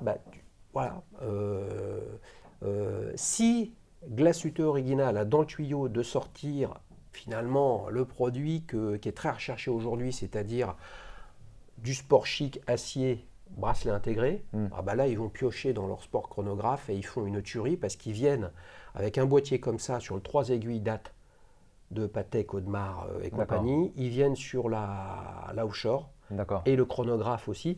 Et c'est pour ça que je te proposais le chronographe Everest, qui est en fait la tentative, me semble-t-il, via une série limitée de Vacheron Constantin, de rentrer sur le marché du chronographe offshore J'irai regarder ça parce que ça m'intéresse. Ouais. Voilà, et puis Datograph, tu as raison, c'est l'un des modèles phares historiques du relancement de Lange Unzone. Unzone. Voilà, les gars, je progresse en allemand. Écoute, donc ça nous fait quoi? Ça nous fait un partout? Non, pas du tout, ça nous fait 2-0. Attention, attention là, sinon... L'arbitre est invendu. Oui, on demande l'arbitrage vidéo, etc. Donc tu mènes 2-0, mais tu sais que comme il n'y a pas de règlement, là, il faut gagner 3-0 pour repartir avec la casquette. Alors, tu es prêt pour la troisième? Je suis prêt pour la troisième, ouais. Alors, en quelle année Glashütte Original a-t-elle lancé l'affichage date panorama? C'est-à-dire la grande date, qu'on retrouve chez plusieurs marques allemandes. Réponse A en 94. Réponse B en 99. Réponse C en 2001. Donc c'est restreint. Oui. Je n'ai pas la réponse par rapport à ça. 94, réponse A. 99, réponse B. 2001, réponse C. Écoute, j'aurais tendance à penser que 94, ça risque d'être un peu court parce que c'est juste le moment sur lequel ils relancent effectivement la production industrielle. C'est-à-dire qu'il y avait eu quand même un hiatus entre 90 et 94, ils en produisaient, mais véritablement, c'est à partir de 94 qu'ils sortent de nouveaux modèles. Je ne suis pas sûr qu'ils aient déjà sorti ce modèle-là à ce moment-là. 2001, c'est peut-être un peu tard, parce que je sais que j'ai déjà vu un certain nombre de leurs modèles qui dataient de cette époque-là. J'allais dire, mais vraiment en piochant, j'allais dire 99. T'es sûr? Non, pas du tout, mais je vais dire 99 quand même. Il n'est pas sûr, mais qu'est-ce qu'il est bon en termes d'analyse et de réflexion? Bonne réponse. Effectivement, c'est à ce moment-là qu'ils ressortent, qu'ils proposent au marché cette grande date qui est issue d'une tradition horlogère que tu dois connaître à Glashütte, en Saxe notamment, avec la plus grande ville qui a été quasiment laminée pendant la guerre, qui est Dresde, mais où l'opéra notamment n'a pas été abîmé. À l'intérieur, il y a une horloge, effectivement digitale, avec ces grandes roues qui présentent l'heure, et c'est ce qui explique pourquoi c'est dans la tradition allemande de faire ce type d'affichage. Grande date avec 2 disques, alors que sur ta CQ, il n'y a qu'un seul disque. Tout à fait, de 1 à 31, ce qui explique la sortie de la Langenzone Zeitwerk, présentée par Cédric, que je salue à l'occasion. 94, tu as raison, c'était la privatisation de la Gub. Redis-nous, Gub en allemand c'est Glashütte Uhrenbetrieb. Voilà, pour ça que je lui ai demandé de le redire, parce que moi je ne sais pas le dire. 2001, c'est le lancement de la panneau rétrographe. C'est ça. Voilà, une tuerie. Alors là, pour le coup, imaginez un modèle chronographe flightback avec une fonction de compte à rebours de 30 minutes avec sonnerie. Avec sonnerie, ouais, Voilà. Donc, c'est de la folie. avec Ouais. cadran décentré. Là, on Ouais. est vraiment dans... Ouais. Si on aime un peu et qu'on regarde ce qui se passe, on reconnaît que c'est une montre allemande. Et en l'occurrence, quand tu regardes le mouvement sur celle-ci, là, tu es vraiment au niveau de Lange. C'est-à-dire que là, sur les niveaux de finition qu'ils avaient mis sur cette montre-là, on est sur ce standard. On est sur une tuerie. Les amis, je suis ravi d'avoir fait découvrir la chronographe sport à Boris, en dodécagone, 12 côtés. Voilà. Et tiens, j'ai avec grand plaisir de t'offrir écoute, cette merci, casquette hein. qui te protégera du soleil hongkongais ou en Ouais. tout cas qui te rappellera ton passage sur la chaîne. Les amis, on enchaîne pour la séquence suivante. Je sens qu'on va se régaler, la séquence surprise. Alors, tu connais le système, Oui. Boris. Je vais te présenter une photo, comme si tu voyais en fait une photo d'une publicité, D'accord. d'un modèle de montre que tu ne vois pas pour l'instant, que je présente aux abonnés de la chaîne. Si vous n'êtes pas abonnés, les amis, c'est le moment. Il s'agit d'une Franck Muller Crazy Hour Curvex centrée. Une montre folle, très très réussie en termes de design et qui a comme particularité de avoir des index horaires qui ne sont pas dans l'ordre séquentiel de 12h à 12h, mais justement avec une organisation un peu folle qui fait que lorsque vous avez des aiguilles à 10h10, pour le coup, sur cette montre, il est bien 10h10, mais lorsque vous avez vos aiguilles qui sont par exemple à minuit 10, en fait, il est 8h10. Voilà. Est-ce que Franck Muller, ça te dit quelque chose? Oui, et ce tout à fait. modèle Crazy Hour Syntrex Curvex te dit quelque chose? Oui, alors je crois que c'est quelque chose qui date de la fin des années 90, si je me rappelle C'est bien. ça, voilà. Et Franck Muller, c'est d'ailleurs à ce moment-là, je crois qu'ils ont eu fin des années 90, début des années 2000, qu'ils avaient leur niveau de notoriété maximum. Effectivement, ils avaient proposé ça. C'est donc des heures sautantes, c'est ça? Exactement. Ouais. Voilà. Et donc effectivement, le principe est super intéressant. Moi, j'aime bien ce type de forme, tu vois, cintrée, parce que ça rappelle des montres des années 20, des années 30, si ce n'est que celle-ci, elle est quand même beaucoup, beaucoup plus grande que ce qui pouvait se faire à l'époque. Ouais. J'aime assez le style. Alors bon, Franck Muller, il a été un peu décrié aussi. Alors je crois que le fait de s'être autoproclamé Master of Complications, parce que c'était ça, Oui. son truc à l'époque, ça ne lui a pas que rendu service. C'est-à-dire il fait partie de ce que j'en sais, mais de tous ces horlogers de génie qui arrivent sur le marché. Et je vais tenter de dire, ne le connaissant pas personnellement, il ne m'en voudra pas, mais qu'il est arrivé comme une grande gueule, assez show-off, Ouais. avec des modèles comme celui-ci. On n'est pas complètement dans l'ADN de la discrétion Non. et de la sobriété suisse, mais quand il est arrivé, il a cherché à proposer, avec succès, puisque pour le coup, à proposer des montres avec les calibres les plus compliqués au monde, qui n'a rien à voir en fait avec cette innovation de boîtier, en fait, qui est galbée et qui épouse parfaitement le poignet, et qui est galbé, on va dire, dans deux axes différents, horizontal et vertical. Là, c'est une photo en noir et blanc, mais je crois que j'en ai vu aussi où le cadran est assez bariolé, c'est-à-dire que tous les chiffres sont différents. Ouais. Alors là, elle n'est pas en noir et blanc, ça c'est vraiment le modèle que j'ai pris plus sobre, d'accord. Mais effectivement, celle dont tu parles, c'est la Crazy Hour Crazy Colors, ouais, c'est ça. avec plus funky, on va dire, plus shiny. Tu en as déjà essayé une Curvex? Non. Ouais. Alors moi j'en ai déjà essayé. Moi j'aime beaucoup, mais c'est très très gros. Comme montre. Tu vois, on a le format 55 par 40. C'est très très gros. Par contre, quand tu l'essayes, de fait, tu demandes à quand même un petit peu la manipuler pour voir ce que ça donne. Je peux quand même t'assurer que quand tu vois au moment où, de fait, il y a un moment où une montre, c'est un fil, ça tourne, mais c'est le fil du temps, et que ta montre change d'heure, toutes les heures, il y a l'aiguille qui saute, etc. Alors c'est perturbant, Là, les amis, il ne faut pas compter sur cette montre pour prendre son train, hein, parce que c'est un coup à vraiment se tromper. Ouais, ouais. Hein. Visuellement, votre montre ne vous donne pas l'heure comme une autre. Non, tout Mais à fait. justement, je voulais te présenter ça parce que je voulais t'amener sur le sujet de la poésie.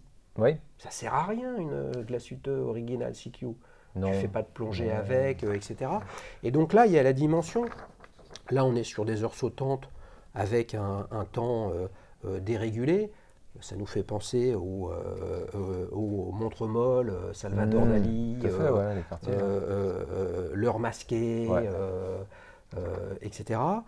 Est-ce que tu y vois de la poésie, toi, dans tes Oui, montres? oui, ben, oui, nécessairement, parce que, encore une fois, tu l'as dit, ça sert à rien, une montre au poignet, quand tu peux lire l'heure sur ton téléphone portable, sur ton ordinateur, tu es entouré d'affichage en permanence. Donc, encore une fois, tu portes ça parce que ça te parle, parce que ça te fait plaisir.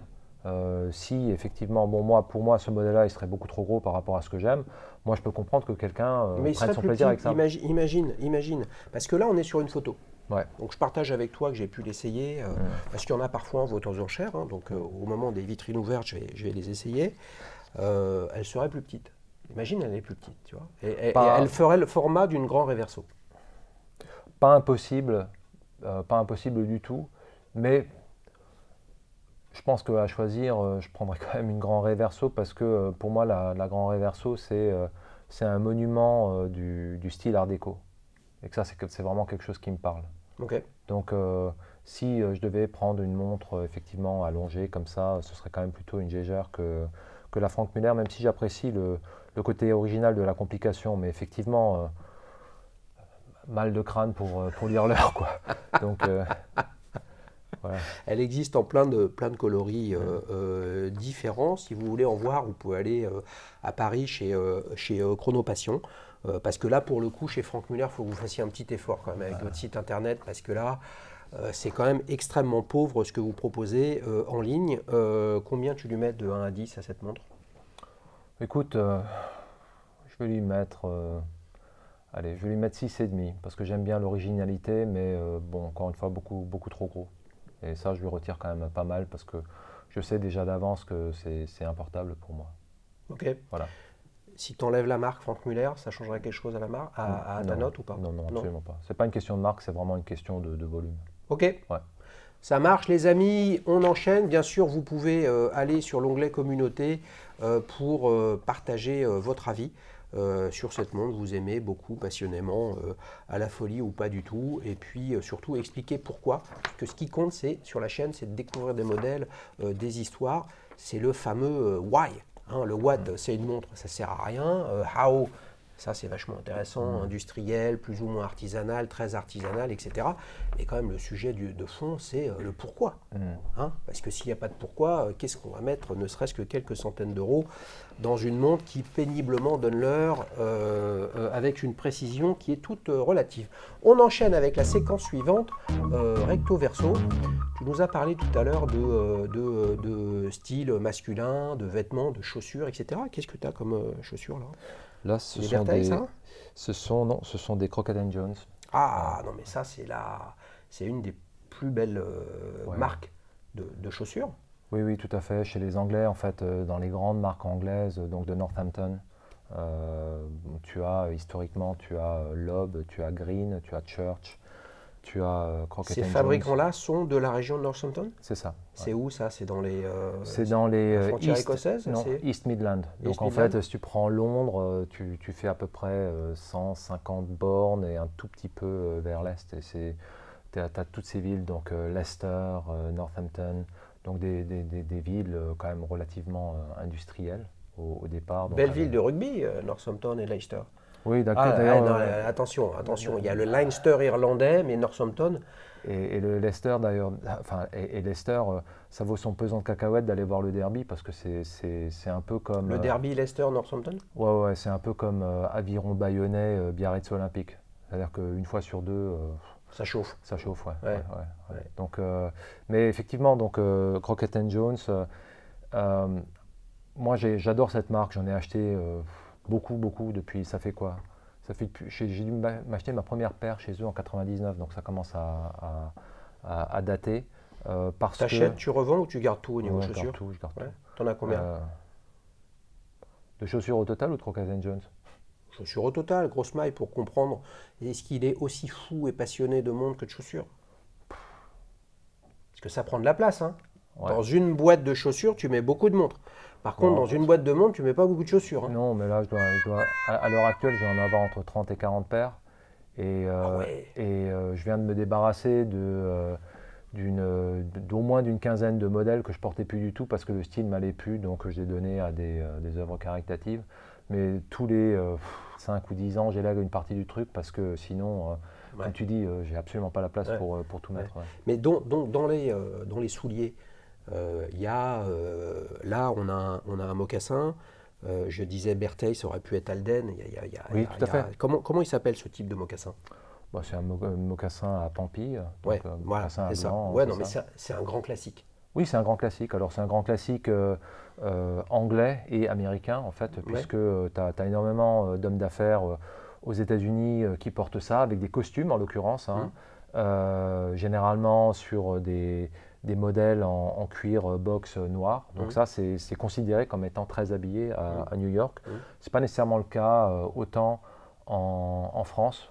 Si tu veux, les styles sont quand même assez distincts en Amérique du Nord, au Royaume-Uni ou en Europe continentale. C'est pas du tout le même, c'est pas du tout le même rapport aux vêtements. C'est pas du tout le même type de coupe. Les vestes américaines, par exemple, sont très droites. Bon, après, ils ont généralement des gabarits qui sont relativement forts. Puis il faut réussir à faire passer le t-shirt sous la chemise aussi, hein. Voilà, exactement. Tu as ça aussi. Excusez-nous les amis américains, Ouais. mais bon, Ouais. parfois il faut que vous fassiez quelque chose. Après, moi je suis habillé comme je suis habillé, mais bon, la chemise, le t-shirt sous la chemise, je sais pas, moi ça me choque, moi. Ouais, moi aussi. Ceci étant dit, hein, les Américains, bon, comme les Anglais d'ailleurs, il y a une partie, il y a quelque chose qu'ils font bien mieux que les Français de manière générale, c'est tout ce qui est vraiment très formel. C'est-à-dire que tous les Américains, bon, à un certain niveau, ont ce que nous on appelle un smoking, qui n'est pas le vrai mot. Le vrai mot c'est black tie, mais tuxedo.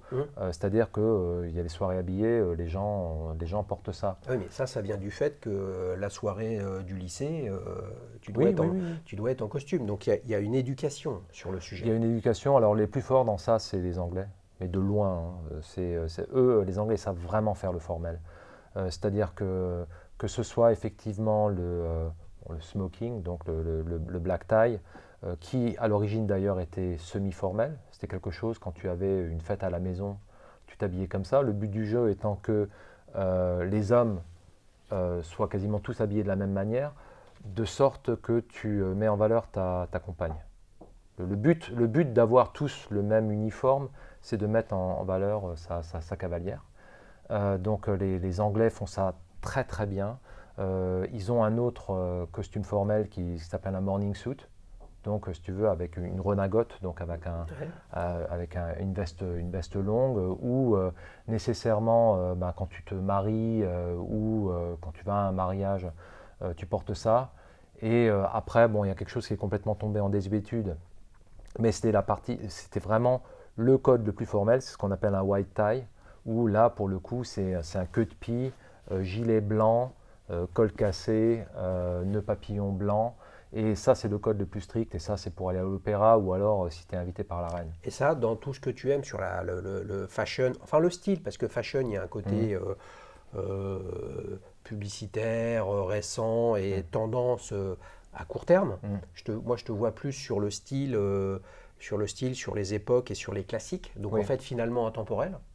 Ben, c'est exactement ça. C'est-à-dire que de toute façon, faire une opposition entre le style et la mode, c'est complètement artificiel parce que le style intègre nécessairement certains éléments de mode. Alors je prends le cas de figure, mon père a toujours été très très bien habillé. Mais dans les années 70, comme tout le monde, il avait des pattes d'Ève comme ça. Donc, si tu veux, quand tout le monde le fait, tu le fais aussi. L'essentiel par rapport à ça, c'est d'avoir quelque chose qui corresponde à sa personnalité et dans lequel on est bien. C'est-à-dire, faut pas faire des efforts pour avoir l'air engoncé ou mal à l'aise, c'est pas le but, c'est pas le but du truc. À ce moment-là, faut mieux se mettre dans quelque chose de plus casual qui te convienne et surtout la question de confort. Moi, j'aime bien effectivement le style plutôt traditionnel. Est-ce que c'est pas ça? Alors pour le coup, vous le savez, je l'ai déjà dit, moi je suis très content que tu en parles parce que moi ça m'intéresse de t'en entendre parler, de raconter, d'expliquer, de pourquoi, le fameux why, etc. Mais moi, ça ne m'intéresse pas. D'accord, mais par contre, ça m'intéresse que tu en parles toi, parce que discuter avec un passionné, c'est toujours un truc qui est absolument remarquable. Est-ce que le style, au final, c'est pas ça? C'est-à-dire on aime ou n'aime pas le style de quelqu'un, ça peut être sa montre, ça peut être ses chaussures, ça peut être ses vêtements, mais en fait, on peut se dire, je n'aime pas, mais il ou elle a du style parce qu'on voit qu'il est bien dans son style. Ouais, c'est et ça. que c'est pas le sapin de Noël, le truc qui clignote comme une voiture volée, où en fait on ajoute des trucs et en fait il n'y a aucun message. Il y a juste un message de j'ai mis des fringues de marque ou qui ont de la valeur et ça, il n'y a pas de style. Non, c'est ça. Faut vraiment avoir. Alors c'est complètement personnel. Effectivement, il y a des types que je vois de temps en temps. Ils portent des trucs. Je me dis, moi, je ressemblerais à rien dans ces trucs-là. Mais sur eux, ça tombe. Ça tombe pile, quoi. Voilà. Donc, et là, tu leur dis bravo. Ah oui, clairement, ouais, clairement. Ouais. On parlait tout à l'heure juste pour terminer sur ça, puis après tu nous diras un peu quels sont tes projets, de la notion de passion. Sur un curseur comme ça, entre là tu es peu passionné, là tu es très passionné, comment tu compares tes passions entre l'horlogerie et le style masculin dont on parle là? C'est complètement aligné, c'est plus l'un plus l'autre, ça dépend des moments? Écoute, j'allais dire que en ce moment et depuis plusieurs années, je suis plus horlogerie que je ne suis vêtements. Bon, déjà, le fait d'habiter, j'ai habité pendant 7 ans à Singapour, là ça fait 8 ans et demi à Hong Kong. Singapour il fait chaud tout le temps, Hong Kong il fait chaud les 2 tiers, voire les 3 quarts de l'année. C'est compliqué de porter des vestes ou des cravates ou quoi. Bien sûr. Bon, en plus, les codes vestimentaires au travail maintenant sont de plus en plus relâchés. Ce qui me va, hein. Moi, je porte une cravate pour me faire plaisir. Là, ça fait 6 mois que je n'ai pas porté une cravate. Aujourd'hui, je te vois, tout à l'heure, je vois des copains que je n'ai pas vus depuis un certain nombre d'années. J'avais envie de m'habiller bien, enfin d'être bien. Et on est à Paris en plus, qui est une ville assez élégante. Donc je me suis dit, tiens, voilà, je vais en porter une. Ça me fait plaisir. Je le fais par plaisir, pas par contrainte. Mais sur l'horlogerie, oui, non, très, très passionné. Le style masculin aussi. Ce qui se passe, c'est que à force de se connaître, tu sais les trucs qui te vont pas. Donc moi j'ai tendance un peu à aller tout le temps vers les mêmes trucs, c'est-à-dire tu veux des vestes sans aucune structure, tu vois, que tu mets quasiment comme un pull, des chemises en Oxford, tu vois, très confortables et tout ça. Ce qui fait que j'y passe beaucoup moins de temps que ce que je peux passer à l'heure actuelle sur les montres. Alors sur les montres, je dois être sur du 9,5 ou du 10. Sur le style masculin, je suis peut-être maintenant tombé sur un 7. Est-ce que ça signifie pas ça, que c'est plus facile de sortir des sentiers battus dans l'horlogerie, finalement, qu'avec le temps sur le style, c'est difficile d'aller sur des choses très différentes en termes de lifestyle et de vêtements? Est-ce que tu sortirais de ton cadre et de ta trajectoire? On parlait de trajectoire tout à l'heure. C'est plus facile avec une montre. D'un autre côté, ça reste tout petit. Oui, c'est assez discret. Puis encore une fois, le but du jeu, comme on en parlait, là, elle fait 39,5, la Vacheron fait 38,5. Je porte plus de ma Panerai qui est à 44. Donc, si tu veux, par rapport à ça, effectivement, c'est quand même très, très discret. Mon style personnel en termes vestimentaires, il est ce qu'il est. Il va certainement encore évoluer un petit peu, mais je pense qu'une grosse partie de l'évolution est faite. Ouais. Alors que sur les montres, moi j'aime bien être surpris. J'aime bien voir quelque chose, tu vois, qui me parle. Je me dis, tiens, là, il y a vraiment une recherche. C'est pas une forme qu'on a l'habitude de voir, ou c'est une interprétation qui est intéressante, si tu veux. Donc, je m'enthousiasme plus facilement pour ça que sur des éléments de style où, là, maintenant, comme je te dis, je commence à être vieux. Désolé. Non, mais vous êtes plus vieux que moi, mon cher Boris. Voilà. Les amis, on enchaîne. Là, on va se régaler, je pense, avec la dernière séquence de ce petite montre entre amis, le premier de l'année 2022, sur la séquence ta prochaine montre. Alors, je suis sûr que tu dois avoir un paquet de trucs dont tu rêves, etc. Mm. Mais est-ce qu'il y a, allez, si tu en as plusieurs dont tu veux parler, parlons de deux. L'une qui serait un truc où tu sens que tu as un cheminement qui va te l'amener Mm. dans plusieurs années, en tout cas pas tout de suite, et puis quelque chose que tu as dans le radar, là, à court terme. Bah, écoute, à court terme, pas vraiment, parce que bon, là, depuis 1 an et demi, j'ai quand même un peu fait chauffer la carte Bah entre ouais. la Vacheron. Bon, je t'avais dit tout à l'heure, je m'étais payé une Omega Speedmaster, la nouvelle, Ouais, là. ouais. Alors, il me l'a dit tout à l'heure, mais on n'enregistrait pas encore. Ouais, Mais ouais, donc, tout à fait. tu es enfin arrivé à avoir une speed. Ouais, au bout de 25 ans de cheminement horloger, ouais, j'ai pris un gros détour pour aller à une Speed, mais je la trouve tellement réussie.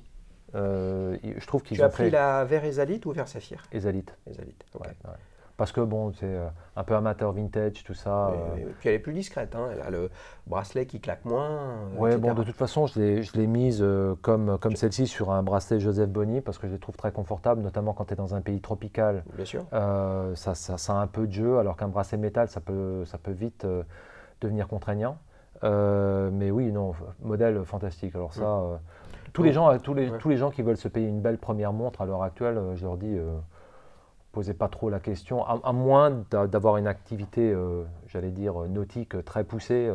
C'est pas nécessairement la meilleure montre pour ça, mais pour une montre de tous les jours qui est belle et dont on va pas se lasser et qui sera toujours d'actualité dans 30 ans, C'est vrai. c'est ça. C'est vrai, c'est vrai. Et elle est dispo Mm. plus facilement en boutique Ouais. que d'autres modèles, on va dire, mainstream. Donc tu as pas mal fait chauffer. Effectivement, Speed, CQ, Vacheron 1815. Hein. Je vous remets le lien pour aller voir le dual time qu'on avait fait avec Boris. Mm. Donc là, tu n'as rien on va dire, à court terme. Ton chemin, il te mène où, d'après toi? Sachant qu'en Ouais. chemin, on peut s'arrêter, on peut rebrousser chemin, etc. Mais tu penses que ton chemin va t'amener à quoi? Écoute, là, nonobstant le budget, Ouais, si je voulais vraiment me faire plaisir ou si je voulais vraiment marquer le coup pour quelque chose, euh, une Lange 1 Moonphase. ouais. Ça, je trouve ça fabuleux. Alors, Donc là, on est sur un modèle qui est en métal précieux, hein, on va être en or oui, blanc. c'est en or blanc. Ouais, Bon, elle est en or blanc, en or jaune ou ouais. en or rose. Moi, je suis plutôt métal blanc. Alors, celle en or blanc a un cadran noir, Ouais. ce qui me va bien puisque mon autre Lange a un cadran argenté, donc ce serait pas mal d'avoir le contrepoint en noir. Mais bon, la Lange 1, c'est le modèle de chez Lange, on va dire, c'est l'équivalent de la Calatrava chez Patek. Oui, bien sûr. Donc, fantastique ce qu'ils font au niveau des proportions, l'organisation du cadran. Et moi, ce qui me parle dans cette montre-là, dans ce modèle-là en particulier, moi je ne suis pas du tout un fan des phases de lune, parce que je trouve que c'est parfaitement inutile, encore plus inutile qu'une montre, que d'avoir l'heure. Mais ce que j'adore sur ce modèle-là, c'est qu'en fait, ils ont deux disques superposés sur la phase de lune. Un disque qui fait la phase de lune et un autre disque qui est en fait un indicateur jour-nuit, où en fait le matin, le ciel qui entoure la lune est bleu très pâle, et au fur et à mesure de Ah, la c'est bon, journée, ça. ça devient Ouais. un bleu nuit avec un ciel étoilé. Donc tu y vois de la poésie, alors. Ah oui, ça c'est fantastique. Et en plus, ce qui veut dire que tu regardes ta montre à 10h le matin ou à 6h le soir, elle n'a pas le même aspect. Ça j'aime bien. Alors, on en parlait tout à l'heure. Ouais. Et bon, après, le niveau stratosphérique de qualité de chez Lange, diamètre contenu, puisque celle qui m'intéresse est à 38 mm et demi. Il y en a une autre qui est plus grande, qui doit être à 40 et demi ou à Ouais. 41, avec la phase de lune à l'intérieur même du compteur de l'heure T'as et des minutes. 1815, tu l'as acheté quand? 1815, je l'ai acheté en 2000, je ne vais pas dire de bêtises, en 2017 ou en 2018. Ouais. Lang & Son, ils sont pas distribués. Toutes leurs boutiques sont en propre. Non, non, non, non. Non, Ils ont distribués. ils ont Ok. des AD. Ouais. Donc aujourd'hui, tu es en relation avec la marque? Ils t'ont identifié comme client ou c'est Bah, le, écoute, c'est le vide de Néandertal en termes de suivi? Non, je suis dans leur fichier parce que j'étais allé les voir, j'avais participé même à quelques événements qu'ils avaient fait, mais moi je ne les avais pas achetés dans une boutique Lange. En l'occurrence, je l'avais acheté sur le marché gris. Là, il va falloir que tu mettes un truc, tu vois, style tonnerre, l'horreur, tu vois. Non. Ouais, non, Je l'ai mais acheté le sur marché gris. Ouais, mais le Euh, marché gris, il y a deux marchés gris, hein. Il y a ouais. le marché gris il y a le marché gris pour acheter, on va dire, une GMT Master 2 à 17 000 euros, là Ouais. où elle est à 9 000. Ça, c'est le marché gris où en fait les marques sont pas contentes, mais en fait ça les arrange bien parce que ça démontre que votre produit est très demandé. Mais ça, c'est un tout petit pourcent, c'est tout petit en volume. Le gros du volume du marché gris qui embarrasse les marques, et là je suis à leur place, je les comprendrais, c'est un dealer autorisé, un AD qui se délaisse de stock et avec donc des montres neuves qui se retrouvent sur un réseau secondaire. Ouais. Et là, les marques, ça les arrange pas du tout parce que vous vous retrouvez avec les AD qu'on a une montre à 5000 balles et puis un non autorisé, elle est à 4002, quoi. Tu vois? Ouais, voire beaucoup Oui, moins, non, mais ceci mais- étant dit, c'est que le marché gris, il faut quand même être clair, c'est la conséquence directe des politiques commerciales des Complètement. marques. C'est-à-dire que quand tu Complètement. pousses pendant des années et des années du chiffre chez les AD, parce que eux, ce qui les intéresse, ben, c'est leurs chiffres grossistes en fait. Hein. C'est Bien quand sûr, ils vendent bien sûr. directement aux grossistes ou aux AD, et ils leur disent, bah, écoutez, il va falloir me les prendre, sinon vous perdez la marque. Mais ça- au bout d'un moment, les AD, ils sont comme ça financièrement, ils ne peuvent pas financer le stock. Bien sûr, bien sûr. Donc quand tu veux maintenir tes chiffres de vente publics qui sont ce que vous avez vendu à vos AD, donc c'est du B2B, d'accord. Le volume en retail, il est difficile à déterminer. Votre cours de bourse n'en dépend pas. Hein. Votre cours de bourse, il dépend de ce que vous avez vendu en B2B. Donc de fait, vos accords, ils disent souvent, de toute façon, moi, ce que je t'envoie, tu me le prends. Ouais. Donc en fait, bourrer les stocks des AD aboutit à, dans 99% des cas, à nourrir le marché gris qui décote les marques. Ouais. Là où il ne faut pas se tromper avec les quelques modèles très prisés du marché, où là c'est l'effet inverse pour quelques, on va dire que Rolex, Patek, Audemars, qui grosso modo génèrent ce truc-là. Mais si tu veux, par exemple, la véritable problématique, c'est celle de la dépréciation de la marque. Parce qu'effectivement, quand tu mets un prix liste qui va être à 10 000, et si tu peux la taper à 6 500 ou à 7 000 dans un marché gris, si tout le monde commence à faire ça, il n'y a plus d'AD. Bien sûr. Hein. Donc, et après, tu as un problème d'image de marque parce qu'elles essaient de se positionner à un certain niveau, mais elles sont dévaluées. C'est ce qui a entraîné que le groupe Richemont, il y a de ça, si je me rappelle bien, 4 ou 5 ans, ils ont racheté pour plusieurs centaines de millions de francs suisses de stock. parce qu'ils en avaient trop poussé. Parce que après 2010, 2011, après la crise financière, quand c'est reparti, ils ont bourré les indés de stock pour justement faire du chiffre, faire monter le cours en bourse, etc. Ça leur est un peu revenu dans la figure et ils ont été obligés de gérer ça. J'ai une question pour toi et je pense que ce sera une bonne façon de conclure. Là, on pourrait te qualifier de gros collectionneur, gros en quantité, en rareté, en implication. Tu vois, vraiment, quand je te disais pour te taquiner, tu as bien bossé pour le quiz et tu disais, mais non, mais attends, oui, tu as parfaitement raison. Tu sais ce que tu achètes, tu sais pourquoi tu l'achètes, tu réfléchis, tu regardes, etc. Là, j'ai envie de te poser comme question, c'est que tu as des modèles de superbes marques de haute horlogerie. Ouais. Quand est-ce que tu regardes la haute horlogerie indépendante sur des plus petits volumes, sans rentrer dans des tout petits volumes, mais qu'est-ce qui fait ton next step, tu vois, qui t'amène vers une Lange & Söhne Moonphase? Pourquoi c'est pas une FP Journe? Pourquoi c'est pas une Christophe Claret? Et là, je parle pas de style, est-ce que ça te plaît ou pas, mais clairement de marque où la personne qui l'a créé, elle est toujours là. Et ils font quelques centaines de montres. Il y a une explication à ça ou parce que pour l'instant, c'est pas ton sujet? Écoute, je m'interdis pas d'y venir, effectivement, et je regarde avec de plus en plus d'intérêt ce que les indépendants font, effectivement. Moi, mon souci vis-à-vis de ça, ça a toujours été la pérennité du truc, à savoir que tu te payes ça, si jamais la boîte n'est pas rachetée par un groupe à terme et que elle disparaît avec son fondateur, comment tu l'as fait entretenir? Est-ce que quelqu'un est capable de l'entretenir d'ailleurs sans commencer à mettre des rayures sur le mouvement? Parce que l'intérêt de ça, c'est le niveau de finition. On parlait de l'obsession des angles rentrants l'autre jour. Entre ta comparaison entre la Vacheron Constantin et la Lange & Söhne, c'était la Patek. Oui, tout à fait. Patek chronographe. Oui, tout à fait. Donc, sur ces niveaux-là de finition, oui, parce que là, tu sens effectivement, parce qu'ils te font des anglages arrondis avec des angles rentrants, il y a des trucs qui sont absolument délirants chez les indépendants. Donc, il y en a un certain nombre qui me parlent. Maintenant, il faudrait vraiment que je réussisse à taper l'artisan qui a une esthétique qui me parle. Journe ne me parle pas du tout, tu vois, déjà pour le mentionner, puisque lui, il s'est vraiment fait un nom, d'ailleurs, bien lui en prend, hein, c'est un très très beau succès. Bon, après, tu veux, une Philippe Dufour Simplicity, c'est pas simple à trouver, puisque maintenant, je crois qu'il doit en faire 30 ou 40 par an, et la moindre qui arrive aux enchères, maintenant, c'est sur des centaines de milliers d'euros. Mais il y a d'autres artisans. J'en avais parlé brièvement dans la dernière vidéo. Recep Recepi, Oui. donc marque Acrivia, mais aussi marque Recep Recepi, qui a un modèle assez classique que je trouve magnifique. Et tu vois le boulot, ça c'est extraordinaire. Justement, je n'ai pas saisi, s'agissant de lui, pourquoi il avait une marque à son nom et par ailleurs Acrivia.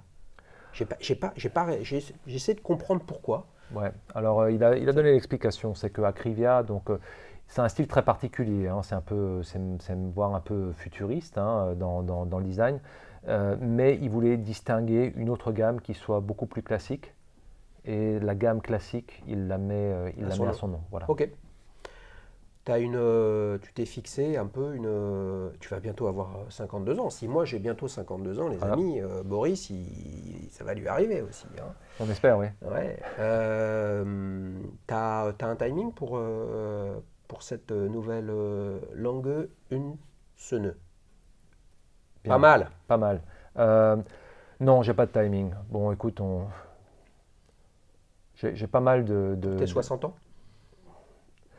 Je suis pas un fan de me dire j'ai réussi à vivre jusqu'à 60 ans, donc il faut que je me paye une montre. C'est plutôt en fonction de l'envie et des moyens du moment, plutôt que le fait de vraiment mettre une date sur quelque chose. Donc là, j'ai quelques dépenses à venir au niveau personnel dans l'année qui vient. On va peut-être dans les 2-3 ans qui viennent. Dans les 2-3 ans qui viennent, ce serait pas mal. Ouais. Tu reviendras? Je reviendrai avec plaisir. Ouais. Eh ouais, les amis, on s'est régalé. Je ne sais pas, je n'ai pas le prompteur. Il n'y a pas de prompteur, les amis, c'est une discussion. Hein. Il y a qu'est-ce qui est écrit, l'intro, après je brainstorm, et puis le quiz. Mais j'ai le sentiment qu'on a battu le record du monde de l'épisode de Petite Montre entre amis le plus long. Superbe démarrage de cette année 2022. Boris, merci beaucoup. Merci Xavier. Les amis, si vous voulez participer, www.dailyshoes.fr, vous expliquez de quoi vous voulez parler, on trouve un moment à distance ou sur place ici à Paris. Et sur ce, je vous dis une nouvelle fois, une bonne année 2022, à très bientôt, ciao ciao. Bonne année.